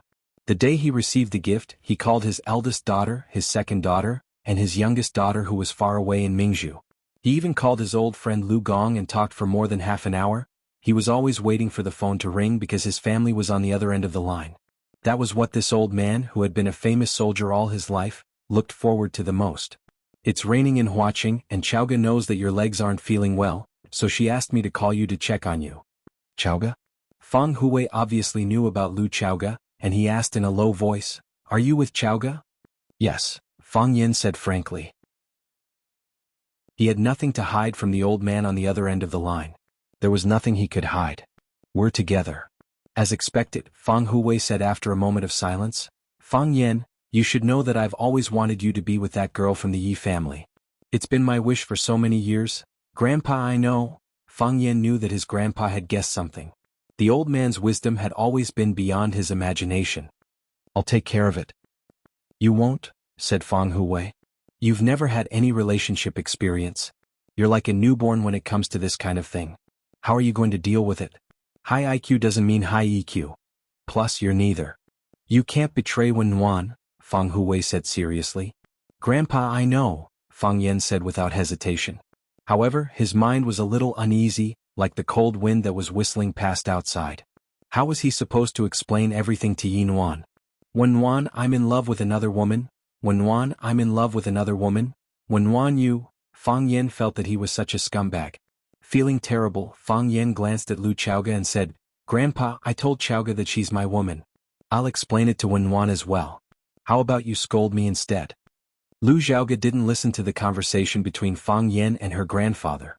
Instead, she sat on the high chair in front of the floor-to-ceiling window with the tea that Fang Yan had brewed for her. She looked out at the distorted world that seemed to be crying and howling. Her waist was curvy and her hips were plump, and her posture was elegant and alluring. "You bastard," Fang Huwei scolded him. "How could you do such a thing? Are you worthy of Wenwan? Are you worthy of the Yi family? Are you worthy of the ancestors of the Fang clan? How can you be so selfish? Where do you want me to put my old face?" Fang Huwei had never scolded himself so harshly before, and Fang Yan felt very depressed. He did not utter a single word, silently enduring all of this. "Are you pregnant?" Soon, Fang Hui's voice was heard again. If only I were. Our family is so lacking in popularity. Fang Yin, you have a great responsibility. Even if I have to sacrifice my dignity, you have to get a whole family out of this. How am I supposed to face my ancestors otherwise? Fang Yin, the Fang clan is in great danger now. If anything were to happen to you, our Fang clan would be cut off. Grandpa, alright, I'm sleepy and I'm going to bed. You young people should get some rest too, Fang Hui said impatiently. By the way, tell Wenwan everything. Don't hide a word from her. You think Wenwan? I'm not Wenwan. How would I know if she killed you or castrated you? Fang Hui said grumpily. I'm hanging up. Call your mother more often. D. The busy tone came from the other end of the line. Fang Yin put away the phone and was about to say something to Lu Chaoga when he saw Lu Chaoga place the teacup on the high table and stand up. Then she opened the door and walked out. When she came back again, she brought back a woman who was drenched.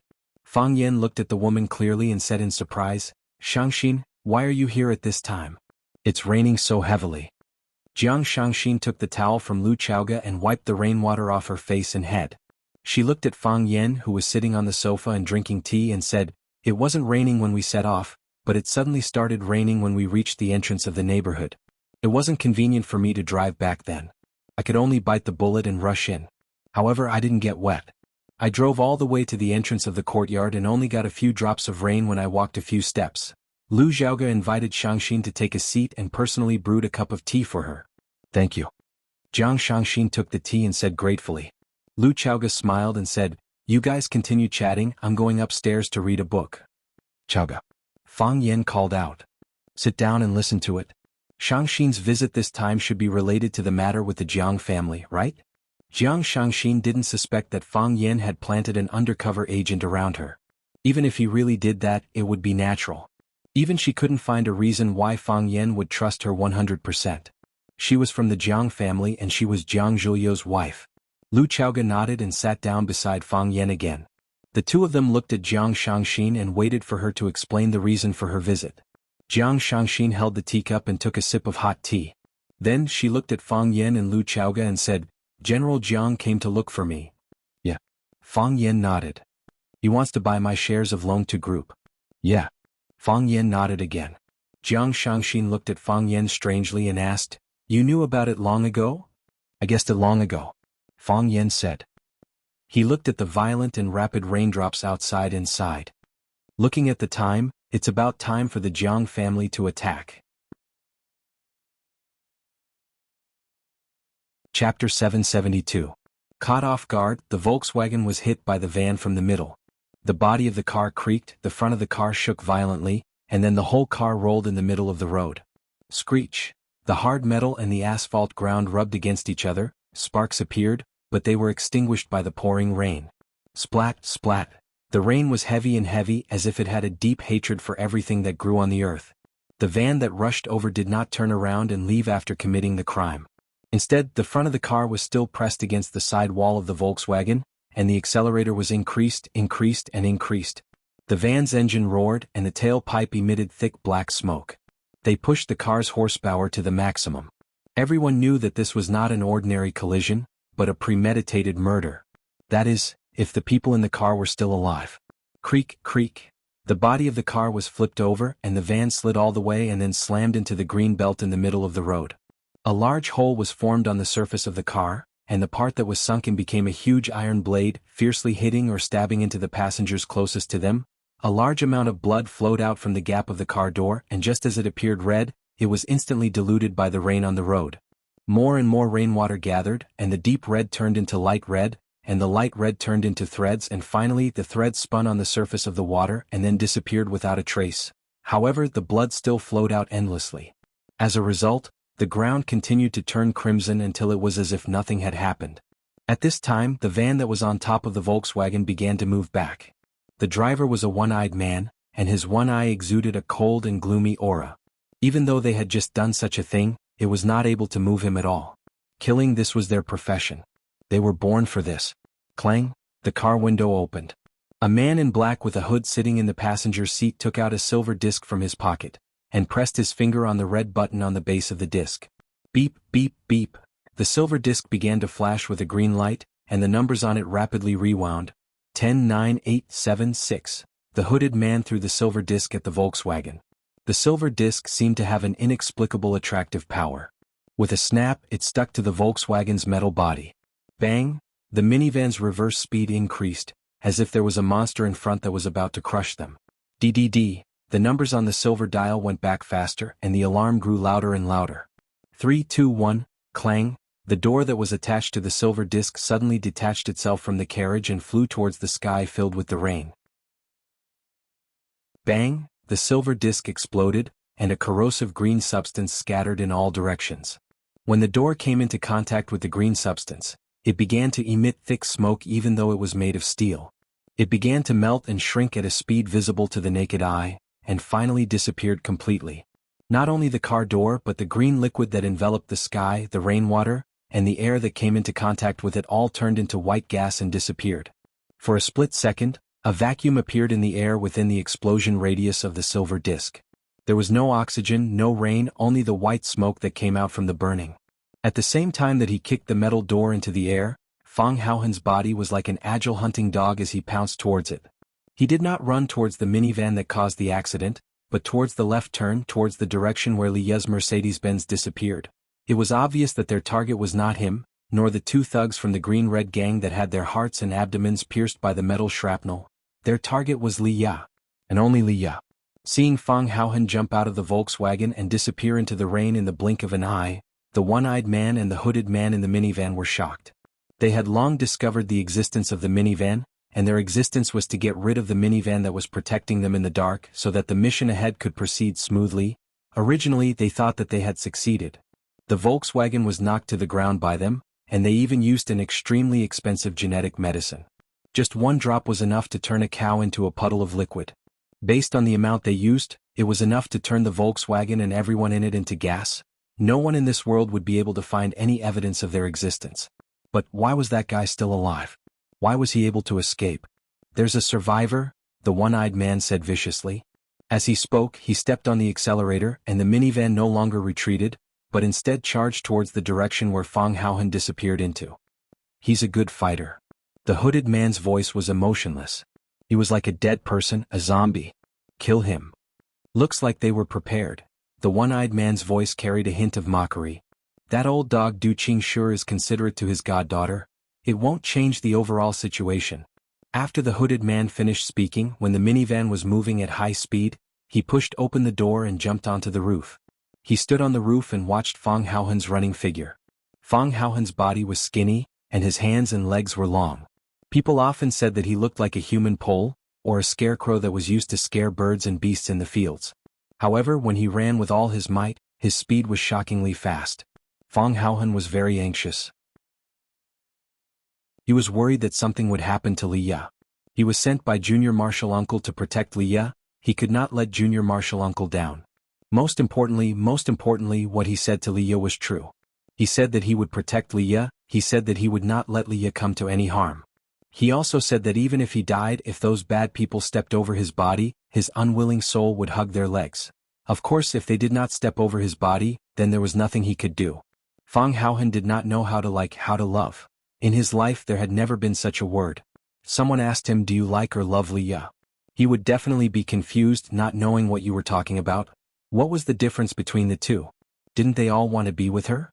Fang Haohen knew that he was not a hero, but when his woman was in danger, he had to stand up and save her. He didn't think about anything, and he didn't have time to think about anything. At this moment there was only one belief in his heart. No matter what, Lia must be safe. He faced the strong wind and the torrential rain, rushing towards where his hope lay. He saw the Mercedes-Benz which was parked by the side of the road. It seemed that it had also encountered danger. Thinking of this possibility, Fang Haohen became even more anxious. Bang!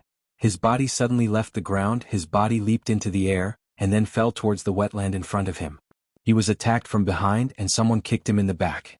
His whole body was burning in pain, and his bones felt like they were about to fall apart. Fang Haohen's body slid on the ground, then he jumped up and ran towards the Mercedes-Benz again. He didn't even look back to see who was sneaking up on him. He knew what the goal of those bad people was. They wanted to stop him from saving Lia. But no matter what, he had to save Lia. This was the most important thing in the world. Fang Haohan jumped over the green belt, ran a few steps and suddenly turned to the left. Whoosh! A big foot appeared in the dark night sky, passing through the place where he was just standing. Clang! The leather boots fell to the ground and the hooded man stood in front of Fang Haohan. He looked at Fang Haohan, who wanted to go around him again, and said, "I know you don't have much time, but you'd better get past me first." Fang Haohan tilted his head in thought, then clenched his fist and ran towards the hooded man. As he ran, the bones in his body creaked loudly. But what was even more surprising was that his body was shrinking. With every step he took, his body would become shorter and smaller. By the time he reached the hooded man, Fang Haohan, who was originally much taller than the hooded man, looked like a child who could only reach the hooded man's shoulder. Bone-shrinking art. Everyone in Swallow Dock knew that Fang Yingying and Fang Haohan were the two disciples that Emo Qingdi took in during his travels to challenge the world's strongest fighters. But what they didn't know was, when Emo Qingdi met Fang Haohan was performing the bone-shrinking skill. Fang Yingying was rolling iron rings, while Fang Haohan was able to pass through a very small iron ring. Not knowing what Emo Qingdi was thinking, he brought them back to Swallow Dock. While teaching them Fang Tai Chi, it was more important to let them display their own strengths. As a result, they became as shameless as Fang Yen. Fang Haohan's fist was also shrinking. Finally, it turned into a child's fist. But the fist was white. The night was dark and the rain was thick. But you could still clearly see the whiteness of the fist, as if he was holding a luminous pearl in his hand. The light of the luminous pearl shone through the gap between his fingers. "Liya!" He shouted Liya's name, then punched the hooded man's chest. Chapter 773. The person who understood you the most would always be your opponent. This sentence would never get old no matter what era it was. Fang Yen understood the Jiang family and knew that the Jiang family would definitely take revenge on him. He even knew that the Jiang family would definitely think of ways to instigate him. Of course, General Xing definitely understood Fang Yen and could guess all of this. Therefore, he met him openly and had no intention of hiding anything. Thinking of this, Jiang Shangxin was looking forward to the battle between these two men. The previous battle between Jiang Junling and Fang Yen ended with Jiang Junling's defeat. What about this time? They were both outstanding men from the Jiang family. Would General Xing be able to take revenge for his brother and defeat Fang Yen? So you already know about all these and have made sufficient preparations. Jiang Shangxin sighed and said. Jiang Shangxin knew that Fang Yen was a smart person. She knew that even if she didn't come, Fang Yen would definitely know that General Xing had gone to see her. Of course, she didn't have the intention to hide it from Fang Yen when she specially chose the Longtu building as the meeting place. Jiang Shangxi knew that although she was in control of the Longtu group now. However, Fang Yen, Lu Chaoge, and Lan Shanggu had a greater share of the Longtu group. As long as they wanted to, they could kick her out at any time. If she hadn't been harmed so badly by Jiang Junling, if Jiang Zhulu hadn't wanted to kill her, if Fang Yen hadn't saved her life, she probably wouldn't have had the chance to take over the Longtu group, right? What kind of relationship did she have with Fang Yen? Collaborator? Friend? Or was it his woman or a dog? Jiang Shangxin couldn't find the exact answer for a while. However, she could tell from the small movements between Lu Chaoge and Fang Yen that Lu Chaoge had already become Fang Yan's woman. Thinking of this possibility, Jiang Shangxin couldn't help but feel her heart warm up. Will I have such a day myself? Jiang Shangxin thought to herself, if he says that he likes me if he wants to, should I submit to him? Or push him away? It's one thing to know, but it's another to be fully prepared. Fang Yen held the teacup and looked at the rain outside the window thoughtfully. No matter who it is, they won't be able to relax when facing a giant like the Jiang family, let alone say that they're fully prepared. It was just that he didn't know how much strength the generals would use in their attacks. Fight to the death? Jiang Shangxin frowned slightly and said, General Xing looks like he's determined to win. I'm sure they've already found a breakthrough point. Is there any problem on your side? I'd rather sacrifice all of Chaoyan technology in order to tear off a piece of the Jiang family's big tiger's flesh. As long as there's blood, the other families will swarm in. At that time, even if the Jiang family wants to stop it, they won't have the chance, Lu Chaoge said calmly as if she was talking about something insignificant. One had to know that Chaoyan Technology was also a giant company, and its development prospects were limitless. He was the child that Lu Chaoge had raised single-handedly, and he was her everything. She was the biggest shareholder of Chaoyan Technology. Based on the current valuation of Chaoyan Technology, Lu Chaoge's net worth was tens of billions of Wuxia dollars. With the development of Chaoyan technology or the rise of the energy industry, what figure could her net worth reach? For Fang Yan, she was willing to give up everything. Even if she had to sacrifice her last soldier and shed her last drop of blood, she wanted to seriously injure the Jiang family. Jiang Shangxing couldn't help but be moved. She shifted her gaze to Lu Chaoga and said, "Even if the Jiang family makes a move, I'm afraid they won't dare to do anything to Chaoyan, at least not openly. After all, Chaoyan technology doesn't just belong to you and Fang Yan, the Qin family also owns a large proportion of the shares. If they want to deal with you, the first thing they'll do is to reach a settlement with the Qin family." To reach a settlement with the Qin family. This sentence made Fang Yan and Lu Chaoga look a little embarrassed. Yes, if the Jiang family were to make a move on Fang Yan and Lu Chaoga, the first thing they had to be cautious about was the Qin family's attitude towards this matter. The Qin family was the biggest shareholder of Chaoyan Technology, and also the big backer behind Fang Yan and Lu Chaoga. Chaoyan Technology was able to take root and grow rapidly under the covetous eyes of a pack of wolves. On one hand, it was because of Lu Chaoga's ability and persistence, and on the other hand, it was because of the Qin family supporting them from behind. Be it the technical personnel or the security forces, most of them were sent by the Qin family. Whether it was the former head of Lu Chaoga's guards, Scholar, or the current head of the guards, Qin Ying, they were all experts sent by the Qin family. In Chaoyan Technology, Lu Chaoga was the largest shareholder, the Qin family was the second largest shareholder, and Fang Yan was the third largest shareholder. According to the proportion of shares, it was natural that Fang Yan and Lu Chaoga had the advantage. For so many years, under the strong support and promotion of Qin Yitian, the Qin family's support and help to Chaoyan Technology was meticulous. The relationship between the two sides had always been very harmonious, and it could be said that they had spent a long period of honeymoon. However, where there were interests, there would be fights. The founding party led by Lu Chaoga and the parachute party backed by the Qin family had always been in a state of open and secret struggle. Lu Chaoga wanted to maintain her leadership position, but the Qin family also wanted to seek a greater voice in Chaoyan technology. The more rapid the development of Chaoyan technology, the brighter the future prospects, and the stronger the Qin family's ambition. If someone made a move on Fang Yan or Lu Chaoga, the Qin family would naturally be furious and fight back. However, the Qin family and the Jiang family were giant families with equal power. There were even rumors that the Qin family and the Jiang family wanted to unite by marriage between Qin Yitian and Jiang Junling. Although the two families had never admitted it directly, it was a fact that Jiang Junling and Qin Yitian had been very close for a period of time. If just to say that there was such a possibility, if the Jiang family had greater benefits, for example, after they destroyed Fang Yan and Lu Chaoga, let the Qin family occupy the dominant position of Chaoyan technology, or directly give the entire Chaoyan technology to the Qin family, perhaps it was an equally irresistible benefit. How could the Qin family not be tempted?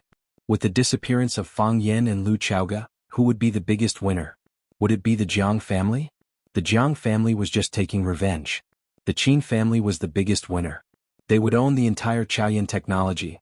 Sometimes, the real enemy was not the opponent who fought with you fiercely with swords and spears, but the comrade who suddenly stabbed you while you were fighting shoulder to shoulder. Because of Qin Yitian and the mistress rumors, the Qin family's attitude toward Fang Yan was extremely bad. Although Qin Yitian had never said anything, Fang Yan was not an idiot. Could he not imagine the direction in which things would develop? Wasn't the Qin family's attitude toward him obvious at a glance at the Junling clubhouse? Fang Yan looked at Jiang Shangxin and did not know if she said this unintentionally or to remind him.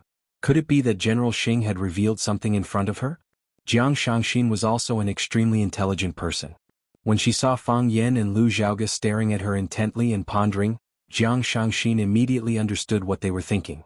She hurriedly explained, "I just said it casually and I didn't get any information. However, based on my guess, is there really such a possibility?" Lu Xiaoga looked at Fang Yan. She knew that Fang Yan and Qin Yitian were on good terms and understood the girl's deep love for Fang Yan. Although Qin Yitian was young, he was outstanding and had helped his mother manage the Qin family's business for the past few years. His schemes and victories were dazzling and amazing. Many people said that the Qin family had another spirit fox. Some even said that the essence of the Qin family's thousands of years of spiritual energy had been gathered on this girl. If Fang Yan gave Qin Yitian a call, wouldn't he know a lot of things? Fang Yan shook his head and said, "I will keep this matter in mind." Jiang Shangxin originally wanted to stay for a while before leaving, but the rain was getting heavier and it seemed like it would not stop anytime soon. That little princess of the Qin family, she probably knows something? Jiang Shangxin looked at Fang Yan and asked. I will personally make a trip to the Yan capital. Fang Yan said. Jiang Shangxin took a glance at Lu Zhaoge and giggled. It's not easy to enter the Qin family. Outsiders say that the Jiang family is the most arrogant and the Qin family is the most arrogant. The Qin family's arrogance comes from their bones. They seem to treat everyone very well, but they rarely put anyone in their eyes. Thank you for your reminder. Fang Yan smiled and said. Rumble, another bolt of lightning exploded in the sky, as if it was going to tear apart the endless darkness. Heavy rain. Splash. Fang Haohen's feet stepped into the puddles on the ground. Because of the rapid accumulation of water on the road, it looked like he was running in a river. Fang Haohen's body jumped up high and he threw a punch. That fist was glowing brightly, as if it had suddenly pulled open the case that was covering the luminous pearl, allowing it to release its own brilliance without restraint. When Fang Haohen's body shrunk bit by bit as he ran, the man in the headgear squinted his eyes and revealed a murderous look. When he saw Fang Haohen's white fist flying over, he already knew that this weird-looking guy's skills had reached the peak and he had reached the realm of introverted divine brilliance. What a surprise! The man in the headgear thought to himself. He did not expect to meet such an expert. When he knew that he would not be able to meet Fang Yan, he felt a little regretful. He did not retreat. This was the excitement that he had been looking forward to for a long time. How could he retreat? The man in the headgear also threw a punch. Sizzle, the sound of the rainwater evaporating was heard. His fist and Fang Haohen's were in two opposite states. Fang Haohen's fist was getting smaller and smaller, but the man in the headgear's fist was getting bigger and bigger. Fang Haohen's fist was filled with white light, but the man's fist was pitch black. It looked like an ordinary punch. Boom, their fists collided fiercely. Chapter 774. The light in Fang Haohen's palm exploded, as if a white sun had suddenly risen in the sky. The blazing white light enveloped Fang Haohen's body, as well as the hooded man's pitch-black fist. However, it couldn't hide the color of the hooded man's fist. It was like a black spot on the sun, like a flaw on a bead. The black fist was wrapped in energy, and carried an evil aura that could devour everything, as it fiercely bombarded Fang Haohen's body. Whoosh whoosh whoosh, the wind howled and the energy surged. Between the two of them, a white energy shield formed by strength chi was formed. Inside the transparent energy barrier, there was no wind, no rainstorm, no airflow. They were in a state of complete vacuum. The energy barrier appeared and disappeared in an instant. The surrounding raindrops were bounced off, turning into countless powerful bullets. Crack! The sound of bones breaking could be heard. This was the first round of the battle, a collision of flesh against flesh, a battle of bones against bones. It was unclear whether Fang Haohen's bones broke or the hooded man's. Kai Clan's wildfire fist, Fang Haohen thought. Wuxia Kung Fu had the saying of southern fist and northern kick. Southern fist didn't refer to a single fist style, but to the entire Wuxia Kung Fu that was superior to the northern Kung Fu. Fast, accurate, ruthless, and always able to come up with something new. In the north, the Bailey clan's Bailey godly fist was the best, but in the south there was the Kai clan, Li clan, and Hua clan. The Kai clan's wildfire fist, the Li clan's five grappling fist, and the Hua clan's mystic fist were all the best. They were also the backbone of the saying of southern fist and northern kick for hundreds of years. Fang Haohen was Mo Qingdi's disciple, although his drunkard master wasn't very qualified and he often slacked off. But Ng Qingdi liked to explain the various characteristics and uses of the world's kung fu to Fang Yan and his two disciples. The Kai family's wildfire fist was naturally in his explanation, so Fang Haohen recognized the origin of this fist technique the moment he came into contact with it. Deal with change with constancy, deal with constancy with change. The only thing that didn't change was the way he used his strength. It was fierce, ferocious, firm, and unbelievably fierce.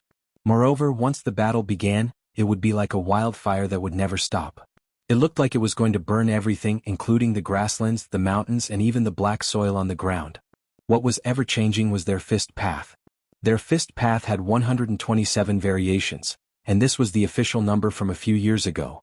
Perhaps even the old drunkard didn't know how many changes there were now. Wildfire burns the city. The hooded man was indeed a member of the Kai family, and he was a very important person. It was also because of his extraordinary identity that he was wearing black clothes and a black hood that covered his head completely. He used 90% of his strength in this strike. He wanted to smash Hero Fang into a pile of bones with a single punch, even though he looked like a silly-looking big guy.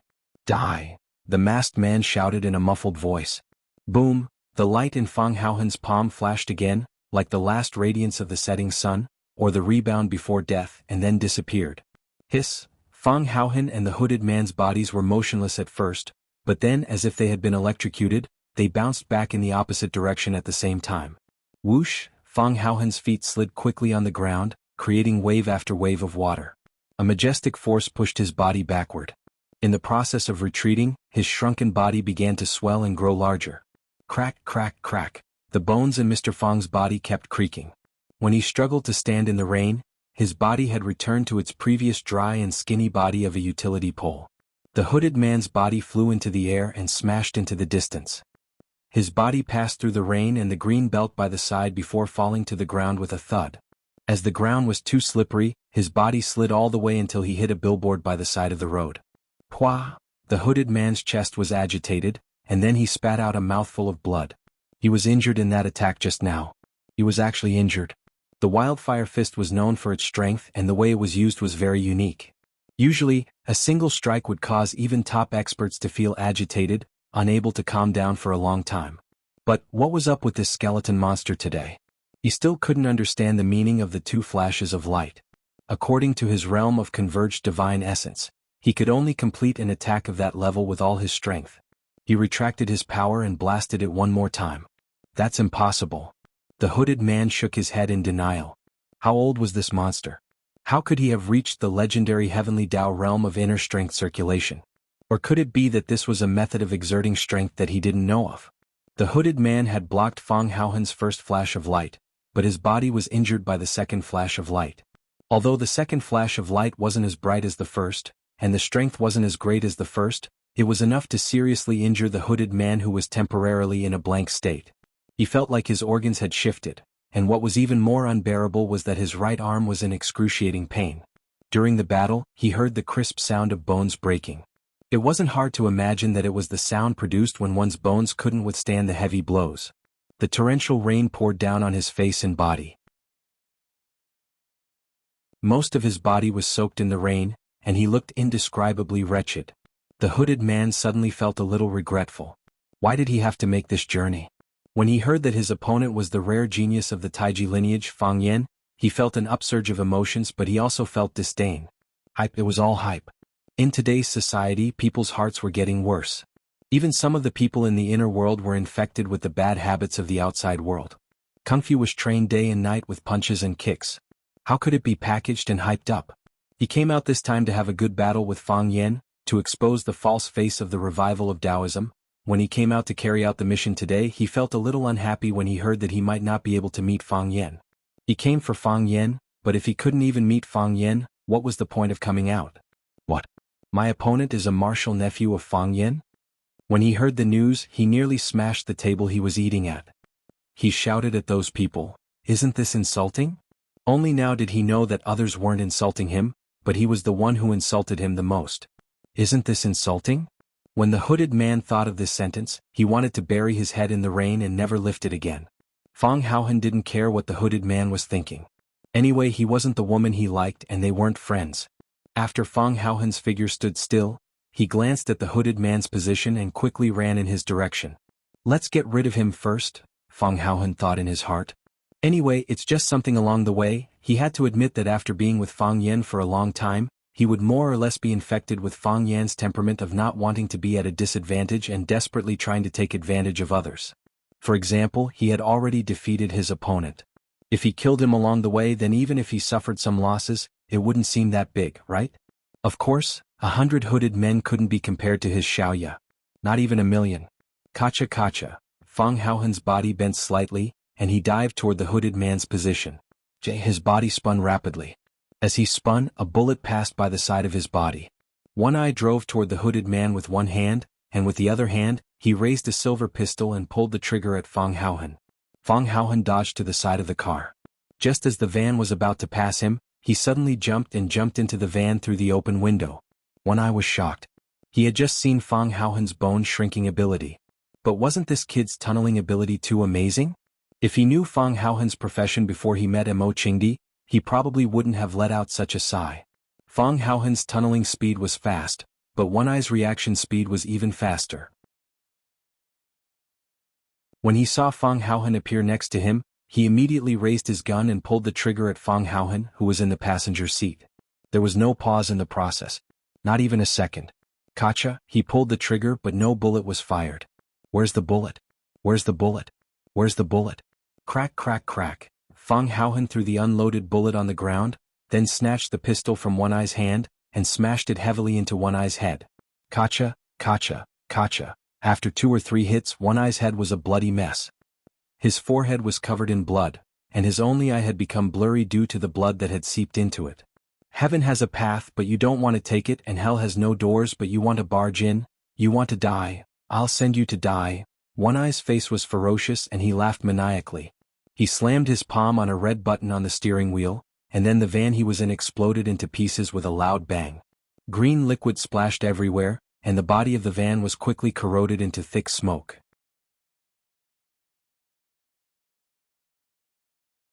Chapter 775.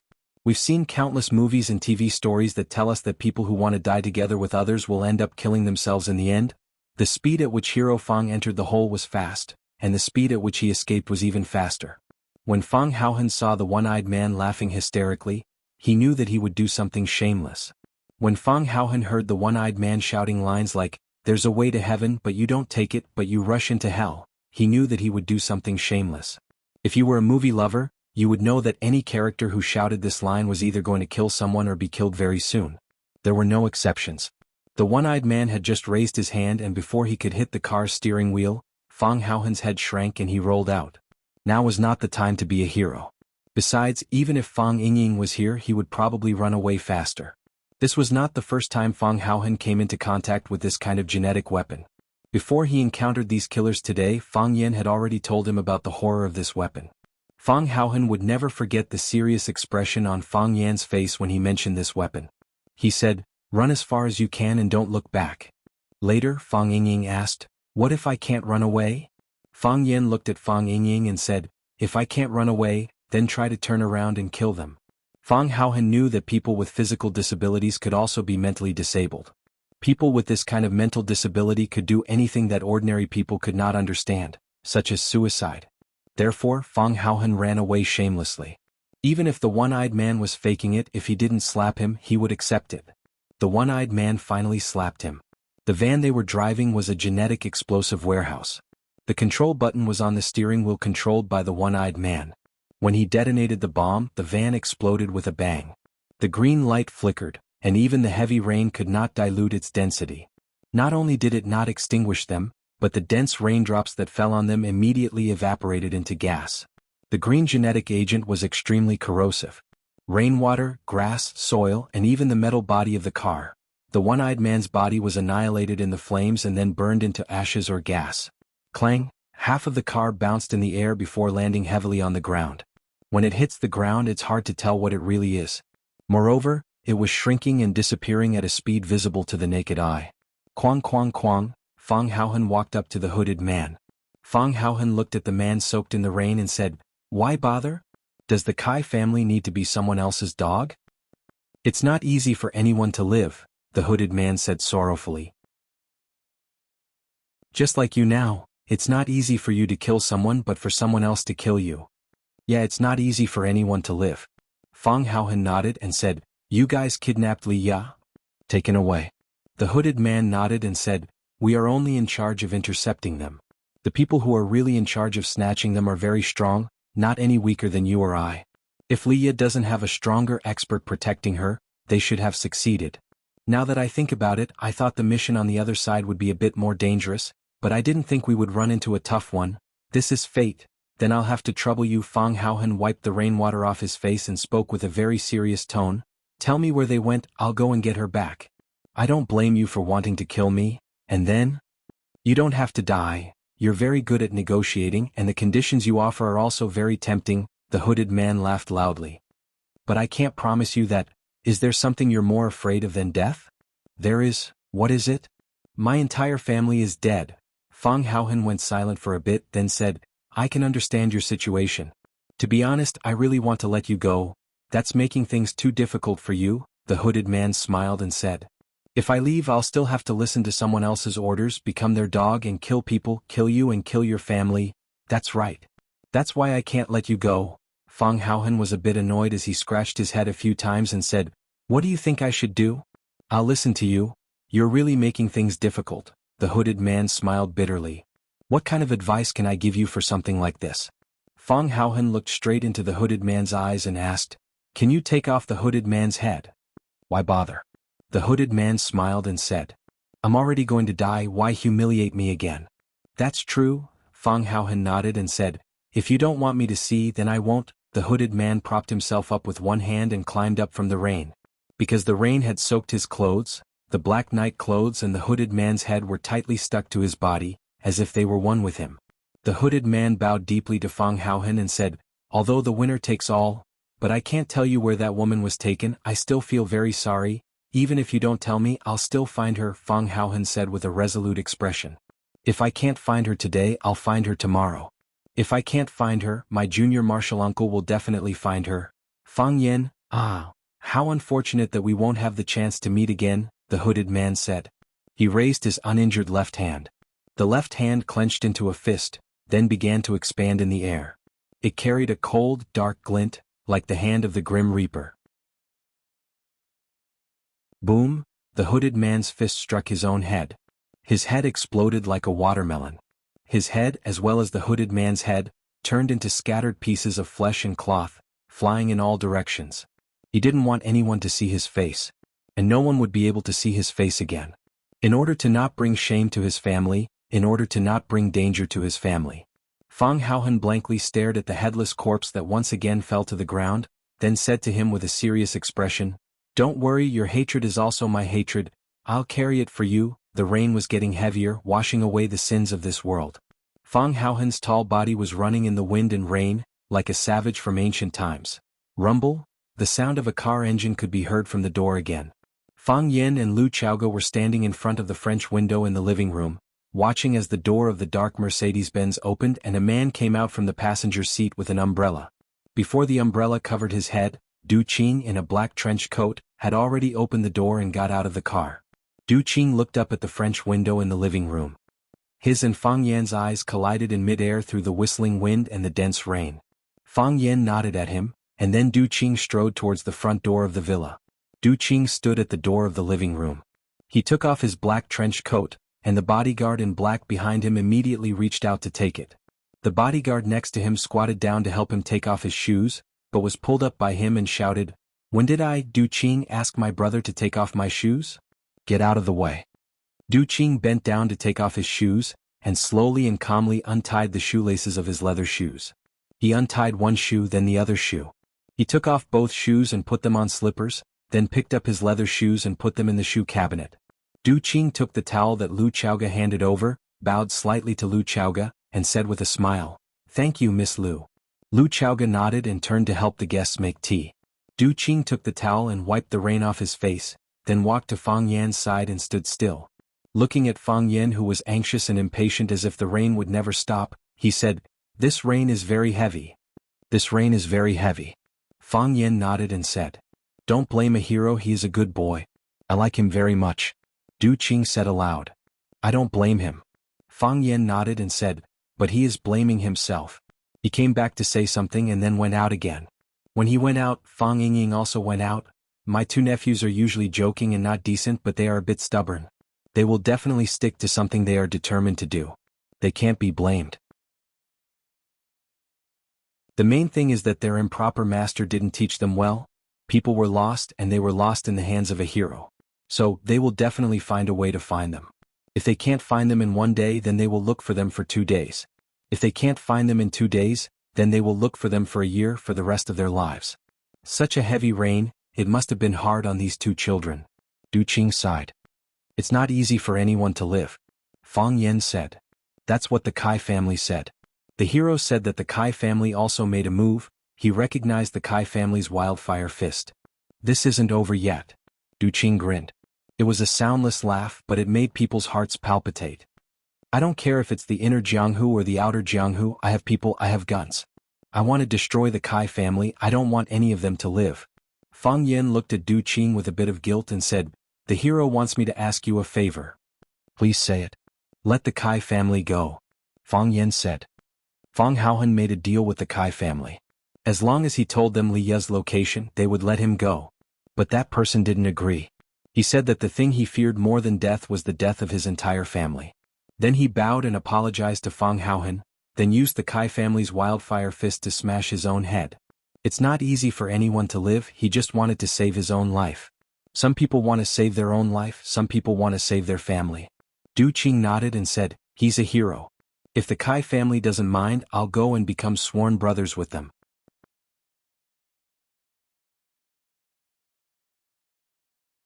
Chapter 776. Du Qing started from the underworld. He was ruthless, hardworking and loyal. In the end, he rose rapidly and became the leader of Qinghong. Later he followed the trend of the times and wanted to whitewash Qinghong. Thus, he founded the Green Cloud Group that was famous throughout Huaqing and was very influential in the business world of Huaxia.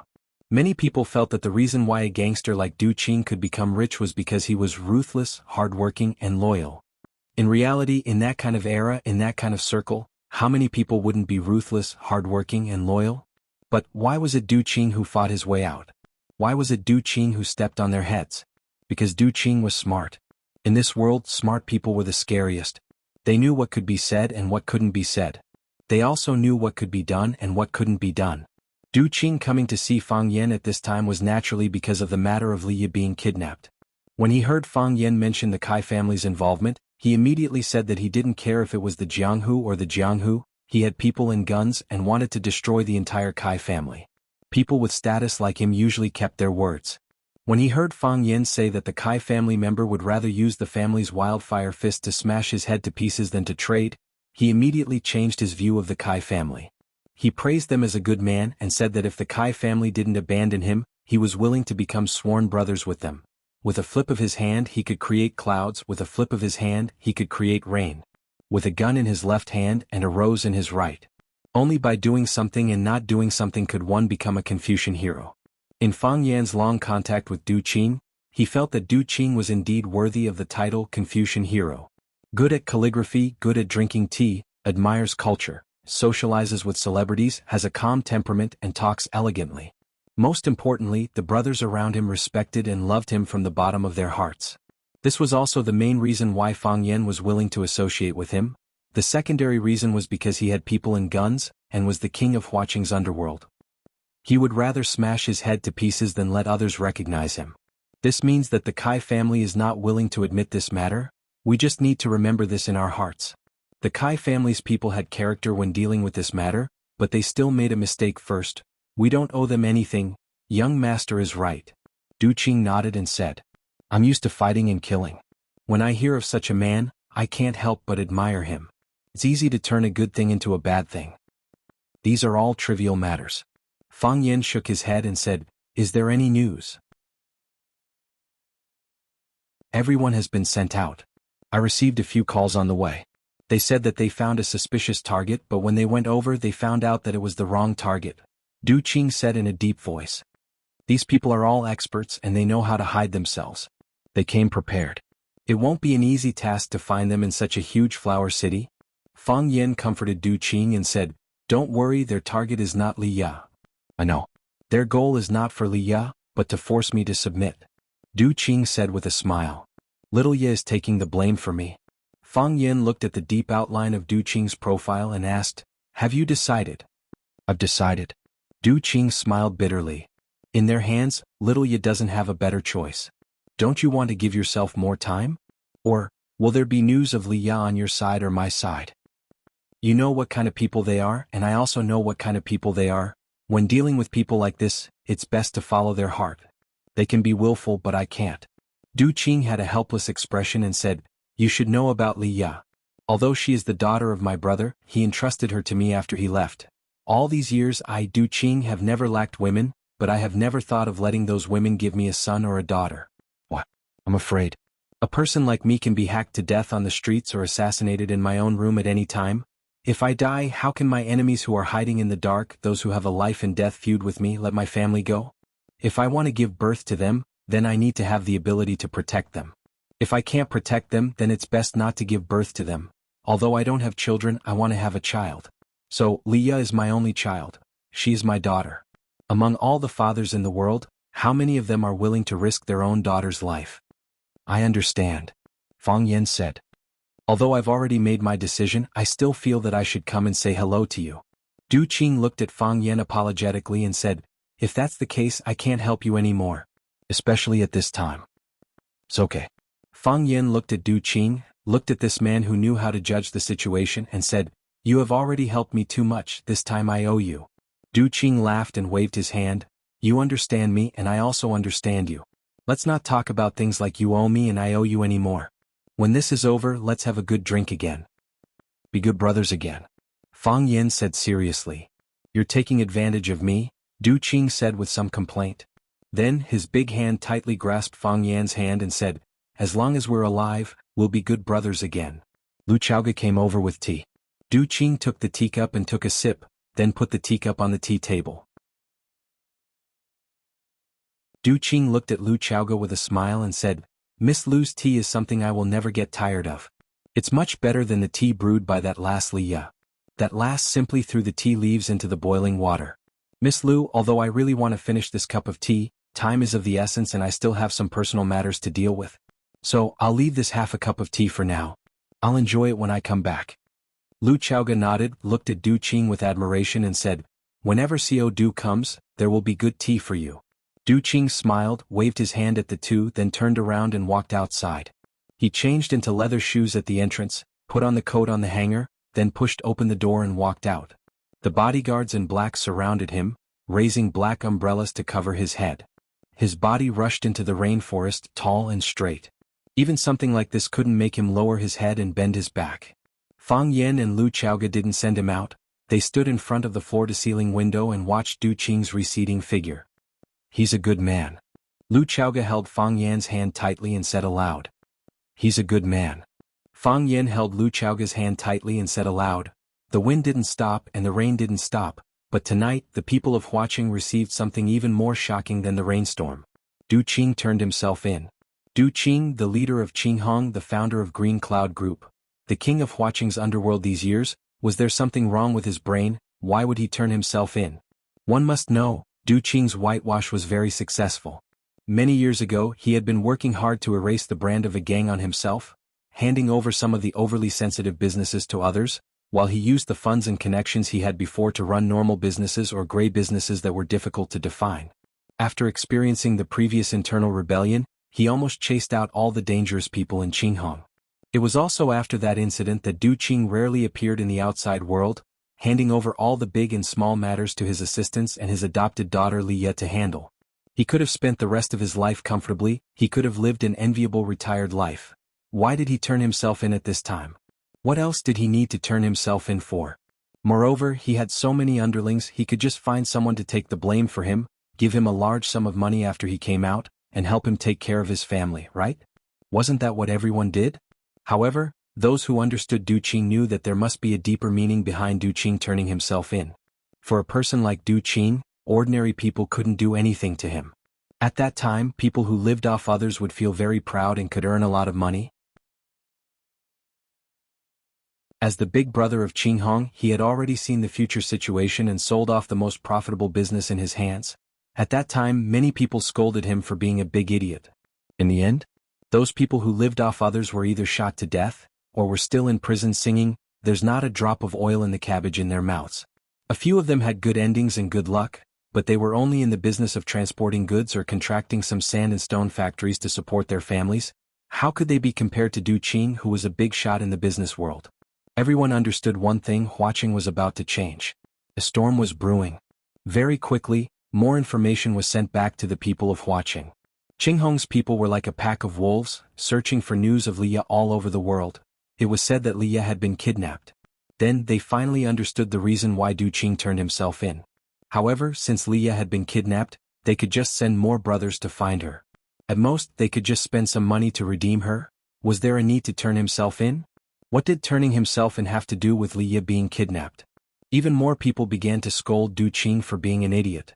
Turning himself in for a woman, a goddaughter, Those people held a glass of red wine in one hand, and caressed the thigh of a young lady with the other.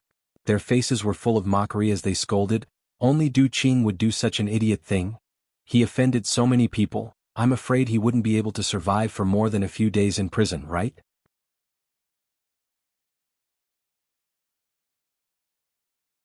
Chapter 777. The heavy rain had just stopped and the sky was still misty. The drainage system in the neighborhood was excellent. The rainwater that had accumulated up to their ankles had all been drained. After a night of rain, the cement road was as white as a mirror. The grass was greener and the autumn flowers were redder. Of course, due to the strong wind and heavy rain, some of the tender grass in the courtyard was blown away. A frangipani tree had its trunk broken. The trunk was broken, but there was still a piece of flesh attached to the tree. It looked like it was reluctant to part with its mother. The cleaner, who was responsible for cleaning the community and clearing the fallen leaves, found something strange. This community was a high-end villa community. Usually, at 6 or 7 o'clock in the morning, the community was as quiet as night. There were almost no signs of activity. Only after 9 o'clock would there be a busy state of cars coming and going. However, the situation today was a little special. It was only 5 o'clock, not even 6 o'clock. It should be the golden time when the nobles who had been busy the whole night were sleeping soundly or had just fallen asleep. However, there were a few luxury cars entering the neighborhood. Moreover, these luxury cars arrived at the same villa, the entrance of A11's courtyard. Fang Yen didn't sleep the whole night. He kept receiving information from all sides. Fang Yingying and Fang Haohan hadn't returned yet, which meant that they hadn't found Li Ye's information yet. Du Qing had turned himself in, and the person in charge of searching for the hostages was Du Qing's trusted aide, Green Wolf. Last time when Qing Hong rebelled, Green Wolf guarded Du Qing and made a great contribution. With Qing Hong's veteran 13 Tiger Lord and a bunch of others in prison, Green Wolf and the other rising stars naturally had the chance to stand out. Du Qing lost his freedom after he was imprisoned, so it was a little difficult for Green Wolf to handle the situation alone. Therefore, when Du Qing left, he instructed him to report to Fang Yen in time if there was any situation. When he wasn't around, Fang Yen would issue orders on his behalf. Green Wolf knew the relationship between Du Qing and Fang Yen, and he also knew Fang Yan's superb martial arts and ruthlessness. He responded to Du Qing's call to look for Fang Yen if there was any difficulty. Therefore, in the process of searching for the hostages, as long as there was any movement, they would report to Fang Yen. "A suspicious vehicle has been spotted at the seafood pier. We've sent our brothers from the Heavenly Squad to check it out." The informant said that they found traces of the enemy in the abandoned factory in Baiyun district. Now they are asking the Brothers of the Earth team to go and rescue them. The Xian team is on standby and ready to provide support. Doggy Li's people are starting to cause trouble. They want to snatch Qing Hong's place. Doggy Li and Master Qing have a grudge. Fang Yen did not feel impatient. On the contrary, he attached great importance to the information he collected each time.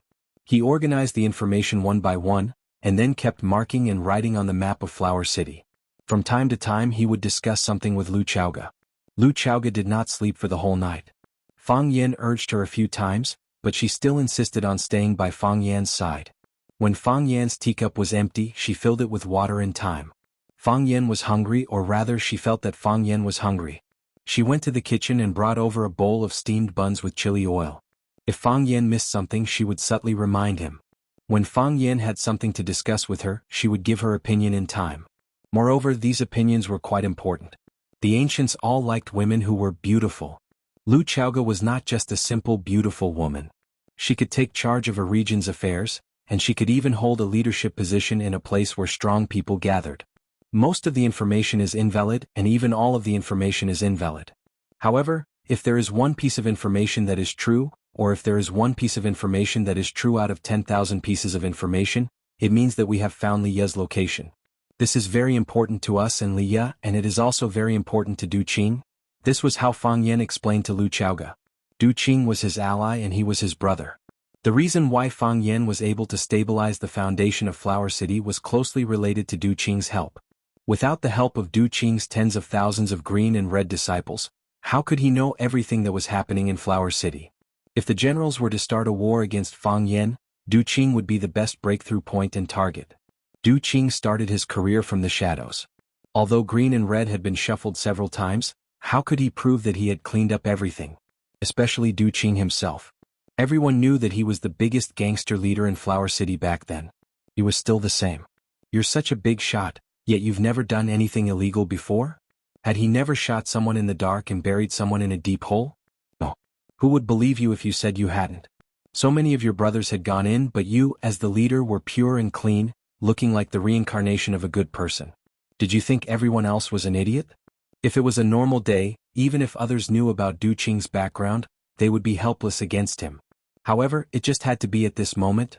When Leah had been kidnapped, Du Qing had no choice but to pinch his nose and make some compromises. For example, turning himself in.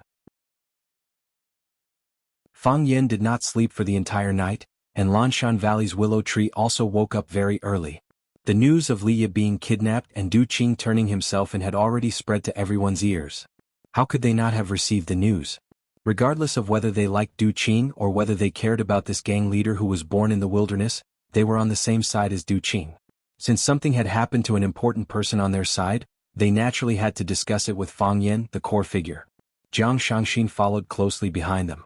Not long after Jiang Shangxin left last night, Du Qing came to visit and made the decision to turn himself in. She went back to take a shower, and before she could lie on the bed, she received the shocking news of Du Qing turning himself in. At that moment, she wanted to rush over to see Fang Yen again. However, she thought about it and decided to lie on the bed for a while. She slept all the way until 5 in the morning before she rushed over with her chauffeur and bodyguards. Is it necessary to turn himself in? Jiang Shangxin's face was full of worry. Is there no other solution? It's not that there isn't. Fang Yen scratched his head. Although he did not sleep for the entire night, he seemed to be in good spirits. However, there was a layer of oil on his face and hair, and he did not look very clean and neat. But this is the safest method. Du Qing is too important to us. Lan Shanggu raised his thick eyebrows and said, if he's not around, Qing Hong will not be able to play its role. We do not have Qing Hong's help. If we only rely on our own intelligence channels, we will need to spend a lot more time on many things that happen and develop. Moreover, if those people use Li Ya as a threat to get Du Qing to help them, they won't. Fang Yen said firmly. Du Qing won't. Lan Shanggu took a look at Fang Yen and did not say anything else. It would be a taboo to say something too explicit. You said that Du Qing might be instigated by others, but what evidence do you have? If Du Qing himself or Du Qing's people heard what you said, what kind of attitude would they have towards you in the future? However, what Lan Shanggu did not understand was why Fang Yen trusted Du Qing so much. That's strange too. Jiang Shangxin said, since they kidnapped Li Ya, they could totally ask Du Qing to stand on their side. Why did they send Du Qing to prison? Firstly, it's impossible for Du Qing to stand on their side. Fang Yen looked at Jiang Shangxin and explained patiently. Secondly, they won't believe Du Qing. Du Qing is our friend, they would rather destroy him than use him. That would only increase the number of variables. Therefore, after Du Qing confirmed that Li Ya was kidnapped, his only choice was to turn himself in, let them see it with their own eyes and believe that Du Qing would no longer participate in this war. They have always been so suspicious. Jiang Shangxin said with a face full of disdain. Everyone present knew who she was referring to by they. Others might not know the people from the Jiang family that well, but Jiang Shangxin's understanding of them was deep and ingrained. No one found it strange that this sentence came out of her mouth. Lan Shanggu nodded and said, this is going to be a tough battle. Things have just started and we don't know how much manpower and resources the Jiang family will invest in this matter.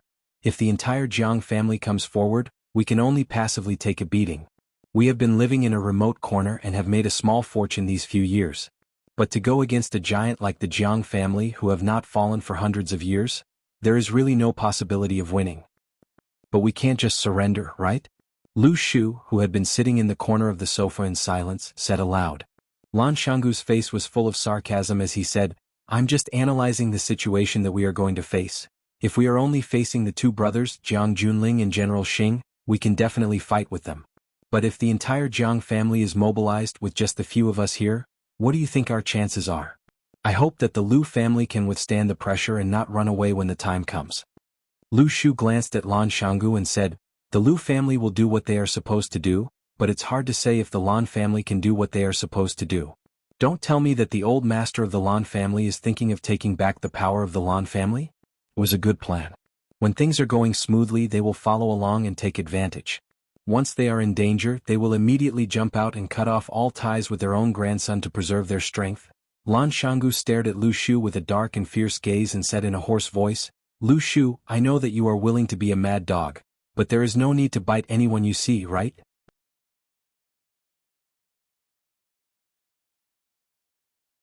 Chapter 778. Mad Dog. Lu Shu touched the wolf mask on his face. Ever since his face was cut, he was never willing to show his injured face to others. Whenever he went out, he would wear a sinister wolf mask on his face. Today was no exception. Normal people can tell that I'm just doubting them. It's not like the Lan clan hasn't done such things before. Normal people know that I left the Lan clan long ago to start my own business, Lan Shanggu said with a stern look. That's right. Because of the success of your business, your family's old man rewarded you with all the shares of the Longtu group. Even though Lu Shu's face was covered by the wolf mask, everyone present could still feel the strong sense of ridicule in his words. None of us here are stupid. Can you stop playing those little tricks of yours? Lan Shanggu grinned and said, Then what do you think we should do? Du Qing has already been crippled. The war has just started and we've already suffered heavy losses. However, this time, whether we're facing a person or a clan, we need to give it our all and not have any wishful thinking. If the few of us here can't work together, we might be defeated by them one by one. By then we won't have any chance. Do you think that as long as we give it our all, we will have a chance to win? Jiang Shangxin looked at Lu Shu and asked. Perhaps it was because he was wearing that strange mask, or perhaps it was because of his personality. This man had a sinister and sly aura. It made people feel a chill down their spines. If it wasn't for Fang Yin, Jiang Shangxin really wouldn't be willing to sit together with such a weirdo and chat. No, Lu Shu said without hesitation. Then why do you still want us to fight with them? Only by fighting with them, only by making them pay the price, will they be able to face our power seriously. Only then will we be able to make them feel fear and self-doubt about their own actions. It's normal for them to annihilate our clan, but in their minds, it's naturally something that's convenient and doesn't need to go to war. However, if they encounter intense attacks every time they make a move, and the price they pay is getting bigger and bigger, then they have no choice but to be cautious. If they force it, it will only give opportunities to their competitors. But have you ever thought that if the Jiang family were to face fierce resistance, it would only stimulate their ferocity? I know the Jiang family, they care too much about their face. As long as they took action, they would not rest until one of them was dead. No matter how great the price they had to pay, they had to crush their opponents. Otherwise, they would become the laughingstock of others. They would never do such a thing. What's the difference? Lu Shu's gaze swept past Jiang Shangxin. He looked at Fang Yen and said, Since they have already made their move, they will definitely not stop until they kill us. Since this is the case, do we have a better choice? Lan Shanggu looked at the willow tree and said with a smile, So your Lu clan is going to fight to the death with the Jiang clan? That depends on your attitude towards this matter. Lu Shu's voice was cold as he said, If you fight against the Jiang family with all your strength, the Lu clan will definitely not stay out of this. If you only bring out the strength of one person, the Lu clan will definitely not risk their entire clan's strength to fight to the death with others. When the Lu clan is dead or crippled, you will rise again and cling onto the thighs of the Jiang family. The Lu clan will definitely not do such a thing. If we die together. If we live together. If you can cling onto the thighs of the Jiang family, the Lu clan can do the same. The few people present were all trusted subordinates of Fang Yen and Hua Qing. Before the battle began, these people had already started arguing. Not only did they represent individuals, but they also represented a family that was, and still is, very prominent. Was the interest of the clan the same as the interest of the clan? Would the clan be willing to bet on the future of the clan to stand with them? These matters were too complicated. Even Fang Yen did not have any better solutions. As they attacked each other with their tongues, Fang Yen held his teacup and drank his tea quietly. He did not stop them or make a sound. He only looked at them quietly. It was as if he was trying to find some clues from their intense or harsh words. It was only when he heard the willow tree say, If we die together. If we live together, that Fang Yen finally snapped out of his dazed state. Fang Yen looked at the willow tree, then looked at Lan Shanggu and Jiang Shangxin who were sitting at the side. He smiled and said, If we are to live, we will naturally live together. However, if we are to die, I hope that I will die alone. Young master, don't say such things. Lan Shanggu hurriedly stopped him. We are all comrades on the same boat. If the boat is sunk, who can survive? I don't mean that, the willow tree also explained. I just hope that everyone can be tied together and not be separated by others. My life was saved by you. Jiang Shangxin giggled and said, if it wasn't for you, I might have died in Paris. Don't be angry with me, Sister Lu. My life is yours, you can take it anytime you want. Jiang Shangxin chuckled. I'm not angry. Lu Chaoge looked at Jiang Shangxin and said, mine too. Fang Yan waved his hand and said, there is one thing we must admit. The reason why the Jiang clan launched this attack is because they hate me the most. Of course, if it was only because they hate me, they wouldn't be willing to spend so much capital to do this. Or is it because of interest? If I'm not around, can you protect the Rubik's Cube and Chaoyan's interests? I am fighting with the Jiang family to the death. You are fighting with the Jiang family for interest. Even if you lose, you will only lose some interest. Finding someone to say some soft words and give up some interest is something that everyone can accept. So, I will still say the same thing. If I need to die, let me die alone. However, if you are willing to stand with me and do something to protect your interests, I will be very grateful. Lan Shanggu's eyes flickered. He finally made up his mind and said, Master, before I say that, I need to go back and discuss with the old master. Fang Yan nodded and said, I understand. The willow tree was the first to express his opinion. He said, life and death are up to fate. As long as the Lu family can offer us, we will definitely not be stingy. This time let the Lu family be the vanguard. Jiang Shangxin looked at Fang Yan and said, I don't have anything to offer. The only thing I have is what you have given me. I can only fight to the death. Lu Chaoge did not say anything. She only held onto Fang Yan's hand tightly. He was alive. He was already alive. He was dead. He was already dead. Fang Yan smiled and raised the teacup in his hand. He said, the world is so beautiful. Everyone should try their best to live. In order to live. Everyone raised their teacups and gently clinked with Fang Yan's teacup. At noon, the Jiang family's real attack finally came. First, the Lu family's cargo ship was seized by the coast police. They said that someone reported them for smuggling. Li Mingzhu, the person in charge of the shipping company, went to negotiate with the coast police, but they refused to budge. Li Mingzhu agreed to let them inspect the ship to prove their company's innocence. However, the coast police said that there were too many ships in front of them. They might not be able to inspect them in a short time. One had to know that there was a delivery date for cargo ships. If they could not deliver the goods within the specified time, they would have to pay a large sum of compensation. They seized more than 100 cargo ships and more than 10,000 containers of the Lu family. They almost seized the entire shipping company that the Lu family controlled. Not to mention the large sum of compensation that the Lu family had to pay to their customers if they could not deliver the goods within the specified time. Just the daily losses of the shipping company was already an astronomical figure. The Lu family started off by shipping and shipping. They started from this link and caused the collapse of the entire industry chain. As long as they did not let go, the Lu family would not be able to deliver the goods.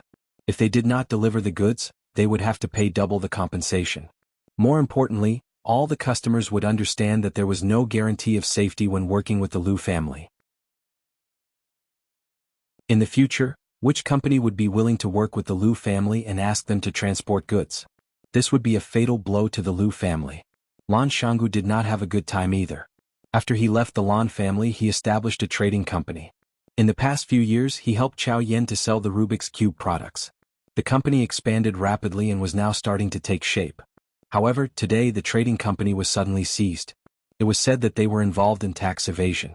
Fang Yan was not sure if Lan Shanggu had evaded taxes. However, to be honest, how many companies in Wuxia did not evade taxes? Even the staff of the government department were trying to find invoices so that they could be reimbursed. The reason why Lan Shanggu was targeted was because someone wanted to touch them. The sales company was investigated and the sales channel was broken. This naturally affected the delivery and sales of the Rubik's Cube. It affected the purchase of consumers and the demand of the market. Lan Shanggu was not the only one in trouble. Even the Lan family was hit by them. Two of the listed companies controlled by the Lan family were exposed to scandals. The moment the market opened, their prices fell. Based on the current trend, it would be difficult for them to recover in a short period of time. When that happened, the stocks of the Lan family would be no different from waste paper.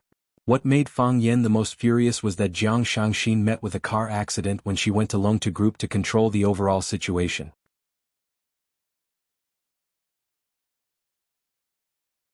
Chapter 779. After Shangxin left Fang Yan's side, she went straight to work at Longtu Group. The more chaotic the situation was, the more they needed to be in charge of the headquarters.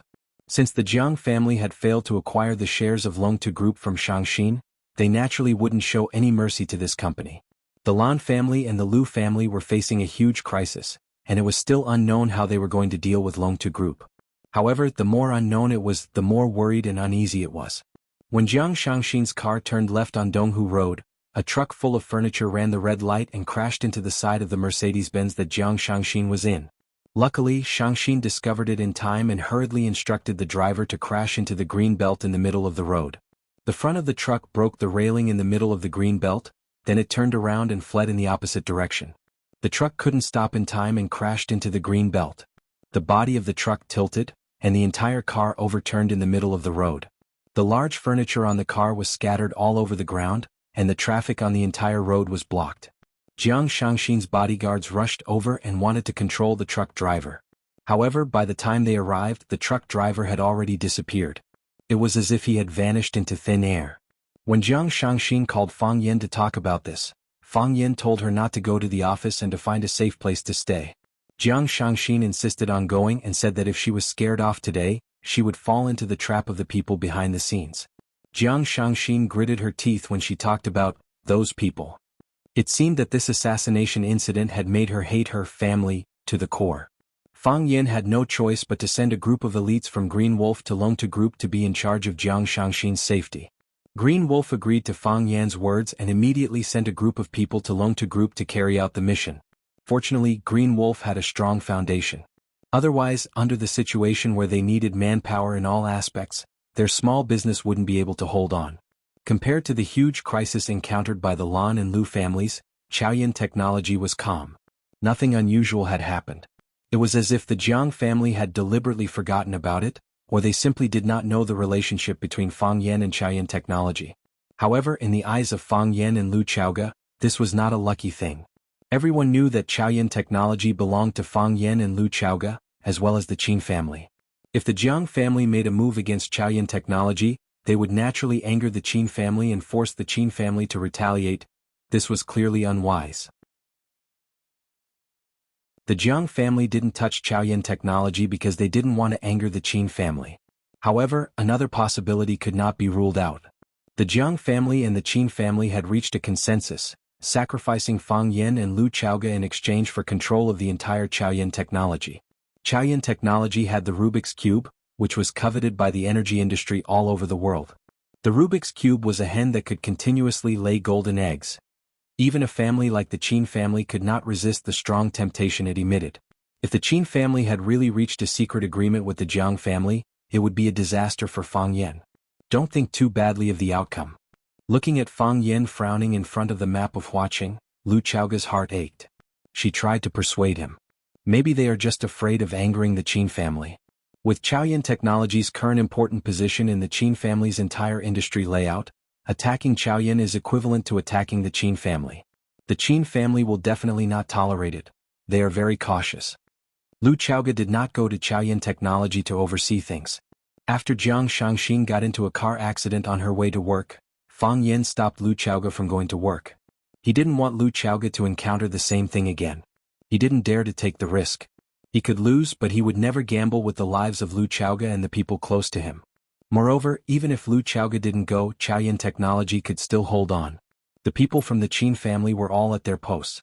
Even if the Jiang family attacked Chaoyan, the wealthy families would have a common language. I need to make a trip to the Yan capital. Fang Yan said in a low voice, I need to go to the Qin family. I want to talk to them. Lu Chaoga nodded and said, okay, you are going to talk to them. It was pitch black and gloomy. There was also a faint smell of blood in the air. Du Qing had lived on the edge of a knife for almost half of his life, so he was very familiar with the smell of blood. According to Du Qing's status, he shouldn't have been brought to such a detention room to be interrogated. He should have had better conditions. The connections he had made in Huaqing would have stood up for him and treated him as a distinguished guest. This was the happy prison life of a gang leader. For those with money and power, there was a world of difference between outside and inside prison.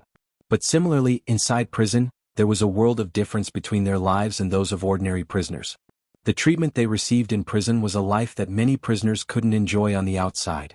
However, Du Qing obviously couldn't enjoy these benefits. After he entered the building, he was locked into a separate and sealed room. The room was narrow. Other than a broken bucket for prisoners to relieve themselves, there was nothing else. There was no table, chair, or bed. He could only rest and sleep on the floor. Because the room was too small, he couldn't straighten his body. He had to bend his waist when he slept. Du Qing didn't have any objections. He found a clean place and sat down. Then he closed his eyes and began to rest. The night was silent. No one came to disturb him. After dawn, he was brought to this slightly larger interrogation room. Du Qing knew that the show had begun. When he was still a lackey, he would occasionally be arrested and locked up for a few days. Now that he thought about it, how many years had it been since he came to this kind of place? 10 years? Or 20 years? What a distant memory. Clang! The iron door of the interrogation room was pushed open. A thin man wearing glasses walked in. 2 tall men in uniform followed behind. After they came in, the iron door behind them closed with a clang. The man with glasses stood in front of Du Qing and looked down at him. He smiled and said, "Boss Du, long time no see. You're still as elegant as ever." Du Qing glanced at the man with glasses and said in a deep voice, "How can a down-and-out prisoner be called a boss? Captain Wang, don't make fun of me. Boss Du is too modest. Who doesn't know that you're the underground king of Huaqing? You can summon tens of thousands of underlings to work for you with a stomp of your foot. Every day you make a lot of money. Who doesn't give you some face?"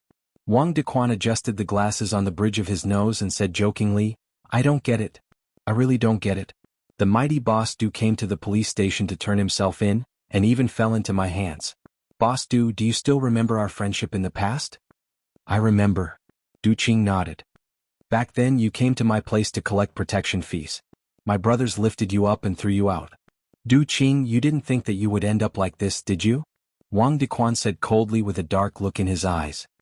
"Why wouldn't I?" Du Qing smiled lightly. "In our line of work, we can be killed by a bullet at any time. Being cut off or having our head blown off, what kind of ending haven't I thought about? Now I'm just sitting at a place I used to come to. It's already much better than I thought. Du Qing, do you think you're just here to sit? Do you know who you've offended?" Wang Dequan laughed and said, "You've made friends with so many bigwigs, why didn't anyone call to intercede for you this time? Think about it, there are hundreds of people in this bureau. Why is it that it's my turn to interrogate you? Du Qing, you're about to die, don't you know?" Du Qing looked at Wang Dequan and said, I know some things better than you. You can ask, I'll tell you everything I can, and I won't say a word that I can't say." "Pa!" Wang Dequan threw a file in his hand on the iron table in front of Du Qing and said, "Du Qing, this is the record of your surrender. Think about it, did you miss anything?" Du Qing didn't touch the documents and said, "I've said everything that should be said." "Think about it again." Wang Dequan took out a cigarette from his pocket and lit it up, saying, "Think about it carefully. If you can't think of it, my subordinates are happy to help you recall. Our conditions here are simple. Some of our interrogation methods and tools are not as advanced and ruthless as your guys who play dirty, but if Boss Du is willing to give us some advice, I think we will definitely improve. Don't you think so?" Du Qing looked up at Wang Dequan and said, "I know what you want. Boss Du is one of the smart people in Huaqing, of course you know what I want. You want me to bite people. Bite people who don't matter." "How can you say people who don't matter? He's a big shot in Huaqing, even Boss Du has to follow his lead. I can't afford to offend this kind of person. However, since he has a close relationship with Boss Du, how could he not have a part in the things you've done? Don't you think so?" "I did it." Du Qing's fingers lightly tapped on the table and said, "It has nothing to do with him." "You see, you're really not smart to say that." Wang Dequan shook his head inside. He gave a look, and immediately a tall man pressed a stack of newspapers on Du Qing's back. Another policeman held a metal rod and smashed it on the newspapers. Bang! The newspapers made a dull sound, and Du Qing's body suddenly fell forward. Du Qing's chest bumped against the metal table, but he quickly straightened his back and straightened his spine. He wiped the blood from the corner of his mouth, looked at Wang Dequan and said, "You don't care."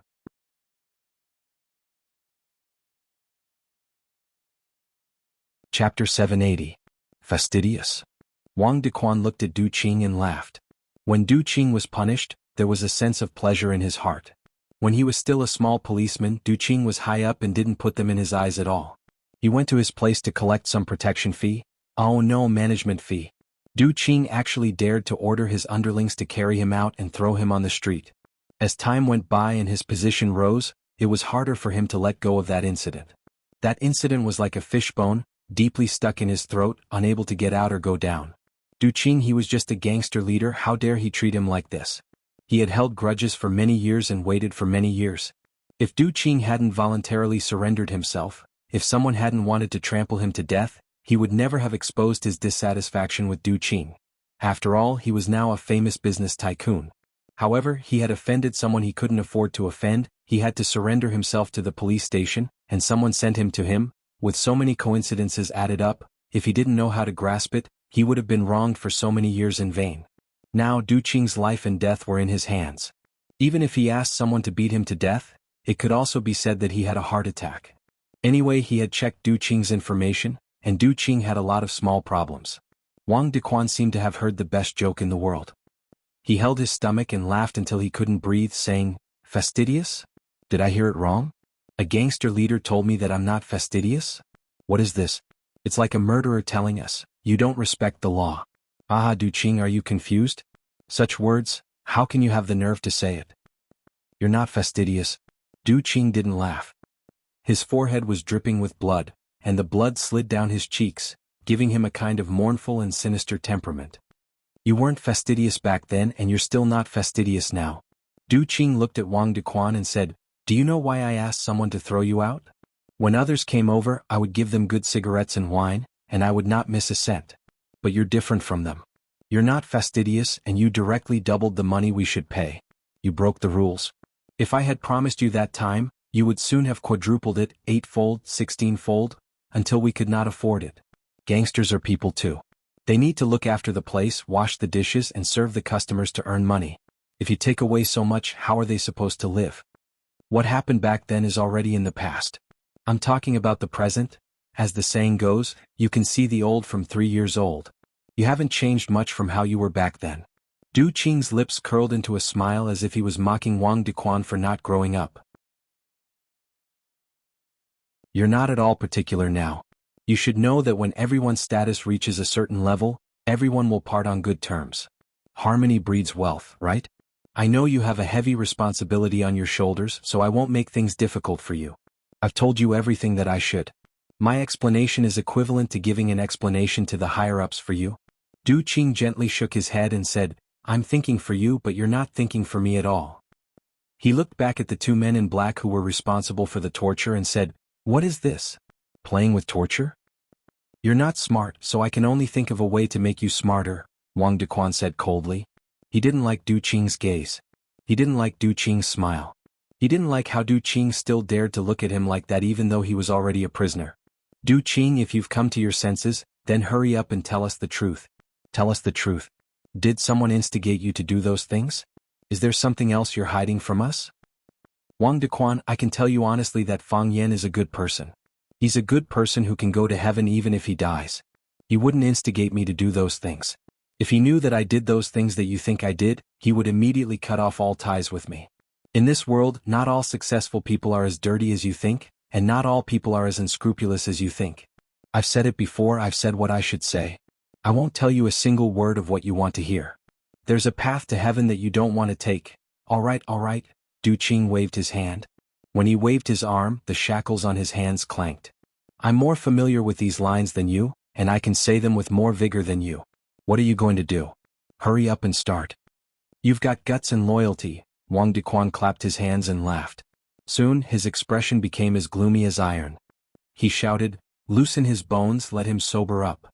Bang, another iron rod hit Du Qing's back. No, it was the discarded newspapers that were padded on his back. Bang, bang, bang, the rod hit him again and again. With each hit, Du Qing's body staggered and fell forward. The rib cage in his chest hit the metal table and made a "pah" sound. Soon he straightened his back and sat up. After dozens of strikes, Du Qing's reaction speed became slower and slower, and it took him longer and longer to get up. However, every time the iron rod hit him down, he would sit up straight again with his head held high and chest puffed out. Previously, he only vomited blood from his mouth, but now his nose and eyes were bleeding. His internal organs were severely injured, and the bones in the back of his body were about to break. This was a special torture method that would break the bones and internal organs inside but leave no visible external wounds. Du Qing knew that he could really be beaten to death by them. Bang, another rod hit him from behind. Du Qing's head laid on the table in front of him, not moving for a long time. Wang Dequan walked to the front of Du Qing and grabbed his hair to pull his head up. Looking at his bloody and wretched appearance, Wang Dequan coldly said, Du Qing, you should already know the current situation, right? Someone wants you dead and I don't want you to live. Say it, and I'll give you relief. The dignified boss of Qing Hong has to bear such humiliation, even I can't bear it. Du Qing, say it, and I'll give you dignity. Live or die, I'll give you dignity. Wang Dequan, Du Qing opened his heavy eyelids, looked at the fierce man in front of him and said, You're not particular. Yes, I'm not particular. Wang Dequan didn't deny it. If you're not particular, then I'm also not particular, Du Qing said. Do you know who I am? You're Du Qing, the famous leader of hoodlums in Huaqing? Yes, I'm Du Qing, the famous leader of hoodlums in Huaqing.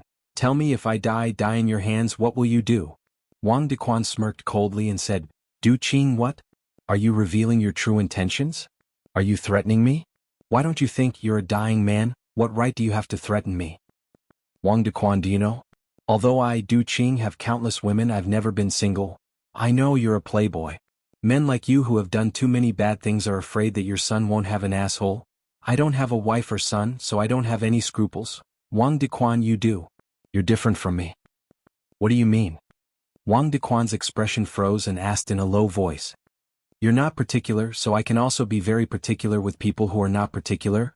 Wang Dequan, I believe you, I might die here. But have you ever thought, I, Du Qing, have tens of thousands of disciples. Can you capture them one by one? Kill them one by one? If you can't capture them all, you can't clean them up. As long as one escapes the net, they'll find your family, your wife and children. Wang Dequan, no one has ever said this to you before, right? To be honest, although I'm a leader of hoodlums, I believe that one should be particular when doing things. I believe that everyone should take responsibility for their own mistakes, not their wives and children. That's why I've never said this to anyone else. I think it's unstylish and embarrassing. But today, Du Qing coughed violently. He covered his mouth with his hand, and his palm was filled with fresh blood. He used his elbow to support himself on the table and slowly pushed his body up. He ran a hand through his hair to make it look less messy. He forced himself to stay alert and once again straightened his back. His checkered waistcoat was clean and neat, giving off a sense of elegance. His black suit and black trench coat were stained with blood, but he still gave off a gentlemanly feeling. He looked at Wang Dequan, his voice hoarse but unyielding. Today I'll make an exception. Wang Dequan, I, Du Qing, reserve your wife and children. You're threatening me, you? Du Qing no longer looked at Wang Dequan, but turned to look at the two tall men, saying, You've worked hard, I don't dare to trouble the two of you. Take a break, I'll do it myself. The two tall men looked at Du Qing's calm and cold expression, and couldn't help but take a step back. At this time, Du Qing had an intimidating aura. Like a vicious tiger, even if it was heavily injured, it wouldn't allow those chickens and dogs to invade it. Thank you. Seeing the two tall men step back, Du Qing grinned at them. Then he slammed his head on the iron table in front of him. Clang, clang, clang.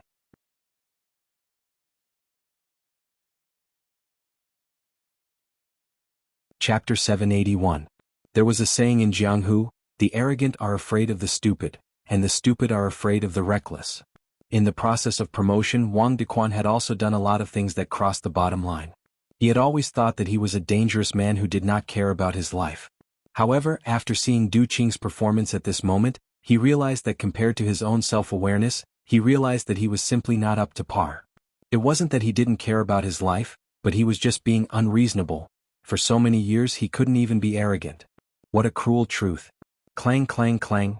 Du Qing was still banging against the wall with all his might as if he wanted to smash his head. He wanted to kill himself in front of Wang Dequan. His forehead was dripping with blood. The blood blurred his eyes and slid down his cheeks, flowing down his neck and onto his white shirt. Because his shirt was so white and straight, it was so bright and dazzling after being stained with blood, and it was a ghastly sight. His flesh and blood were sticky, and the wound on his forehead could no longer be seen clearly. Every time they collided, there would be a heavy thud on the iron table. Clang, clang, clang. Because Du Qing used too much force, grooves of different sizes appeared on the metal table. Clang, clang, clang. With every knock, another groove would appear. When he knocked his head on the same spot, the previous dent became bigger and deeper, as if the iron shell was about to break apart. Clang, clang, clang. Every time Du Qing's head smashed against the metal table, it felt like he was smashing against the faces and hearts of Wang Dequan and the others. It felt like he was trying to smash open the gates of hell, for himself and for Wang Dequan and the others. Captain? A tall uniformed man's face was filled with panic. He pointed at Du Qing, who was still hitting his head with all his might, wanting to commit suicide, and said, "Something will happen to him. Something will happen to him like this. Captain, what do we do now?" The other uniformed man was also frightened. They were in this line of work and they often used private torture on others. But today they hadn't even done anything and the suspect had already done it. This was the first time they had seen something like this. It was only then that they realized the man's identity. Not only was he the prisoner Du Qing who had turned himself in, he was also the leader of Qing Hong, the underground godfather of Flower City with tens of thousands of subordinates. Even now, he wasn't someone they could bully at will. The one who was suffering the most was Wang Dequan. Perhaps Du Qing would not remember the names of the two black-clothed men who had carried out the torture. In fact, he would not even bother to remember their names. He knew that they had been ordered by someone else, and he would not lower himself to the level of such insignificant people. However, he would definitely take revenge on him. Just as he had said, his wife was already reserved by Du Qing. He wasn't joking. If he died here today, the enraged members of the Green-Red Gang would really take revenge on all of Wang Dequan's relatives and children. Wang Dequan didn't dare to imagine what they would do. He wasn't afraid of thieves stealing, but he was afraid of thieves remembering. However, if he were to give up on Du Qing just like that, how was he going to explain it to the higher-ups? Explain to those who wanted Du Qing to bite or die? Previously, Wang Dequan was very excited, feeling that the best opportunity had arrived. If he could do this job well, he would have a meteoric rise in his career, or even several steps forward. Moreover, he could humiliate Du Qing. Just like how Du Qing humiliated him in the past. But how did things become like this? Du Qing.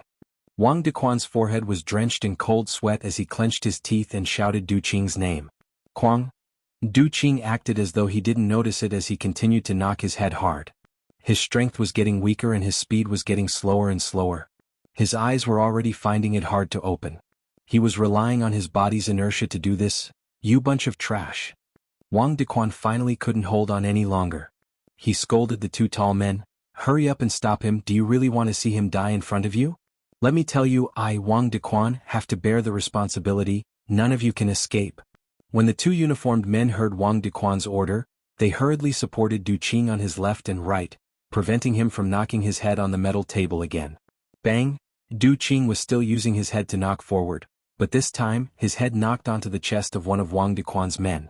Dear passengers and friends, Flight A73001 from Huaqing to Yanjing has arrived. We the Sky Alliance. The sound of the broadcast in the cabin woke Fang Yan up. He didn't sleep last night, and today he was busy dealing with all kinds of unexpected situations.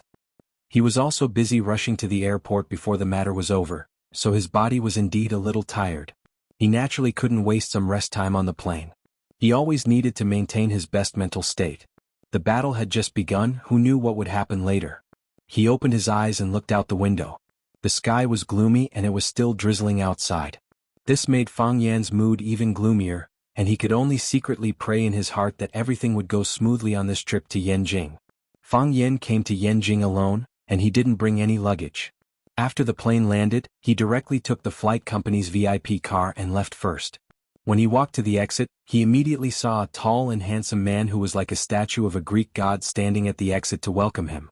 Eagle Moo.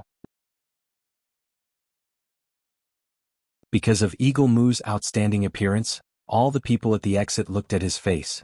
Some bold girls even took the initiative to come up to him and ask for his phone number. When he shook his head and refused, those girls were on the verge of tears, and their hearts were about to break. Fang Yan couldn't bear it anymore, so he walked up to Eagle Moo and said, "If they want your phone number, just give it to them. You don't have to contact them every day." "Thank you, uncle." Seeing that someone had spoken up for them, the two girls who came to ask for Eagle Moo's phone number bowed and thanked Fang Yan together. "Uncle?" The flesh on Fang Yan's face twitched and he regretted being a busybody. "You've arrived." Eagle Moo looked at Fang Yan with a smile and said, "This kind of thing always happens. If I give my phone number to everyone who asks for it, my number will become a public phone." This time it was even more serious. Fang Yen planned to have a good talk with Qin Tian. If he wanted to send someone to pick him up at the airport next time, could he not send a guy like Eagle Moo? When he stood with Eagle Moo, people would always suspect that he was the one carrying the bags. As an outstanding protagonist, Fang Yen couldn't stand this kind of treatment. Qin Tian's actions were always so noble and extraordinary, as if she never wanted to hide her wealth. She didn't have the awareness of being a heroine at all. If you don't hide your identity, if you don't hide your wealth, how can anyone bully you? If no one bullies you, how can the male protagonist save the damsel in distress? How can he act cool and slap her in the face? Behind Eagle Moo were 4 tall men in black. They looked cool and professional like bodyguards from a big family. There was a long Rolls-Royce parked at the entrance, and Fang Yen recognized it as Qin Tian's car. Qin Tian sent his own car to pick him up. Eagle Moo personally opened the car door for Fang Yen, and after Fang Yen got in, he opened the door from the other side and got in. He sat next to Fang Yen and said, "It's really late today and Miss can't make arrangements. You should rest well. Tomorrow morning she will personally pick you up and take you to see the person you want to see." Fang Yen nodded. This was the benefit of hanging out with smart people. You didn't need to think about anything and others would do it for you. You just needed to follow her arrangements, and every step of the way wouldn't make you feel uncomfortable or disappointed. Qin Tian, this girl. How did she look like this? Fang Yen looked at Eagle Moo and asked, "How's Tian recently?" Eagle Moo grinned and said, "Did you hear some rumors, so you want to get an answer from me?" "I heard some bad rumors," Fang Yen said embarrassedly. He knew that these people were all shrewd people. Trying to pry information from them was a form of disrespect in the first place. Some people said that the Jiang family and the Qin family are working together, so I'm a little worried. I understand what you're worried about. But I can't tell you this. Eagle Moo said with a smile. I'm a member of the Qin family and I support everything the Qin family does. Even if I don't support it, I won't oppose it. Whatever answer the Qin family gives you, that's the answer I can give you. So, before the Qin family gives you an answer, I can't give you any information. You're really? Fang Yen smiled bitterly. A good dog? No, a good person, Fang Yen praised. I have brothers like that with me and one of them turned himself in for me. I understand his situation and I know what he's going to face. However, I didn't stop him from doing it. What? Because he's my brother? Fang Yen said with a smile, what he did for me is what I'm willing to do for him. I really envy your relationship. Eagle Moo chuckled. Miss wouldn't say something like that to me. What would Miss say to you? She said, Eagle Moo, you're too good looking and Fang Yen won't like you. Why don't you go for plastic surgery and make yourself uglier? That way when I marry Fang Yen, you can still serve me. That you're tuning in to the Han Li's Wuxia Chronicles YouTube channel. We're so grateful for your support and don't forget to subscribe to join us on this incredible journey through captivating stories. Your generosity through donations truly makes a world of difference, as it's the primary source of revenue that allows me to expand and enhance this channel for you. Thank you from the bottom of my heart for being a part of this adventure.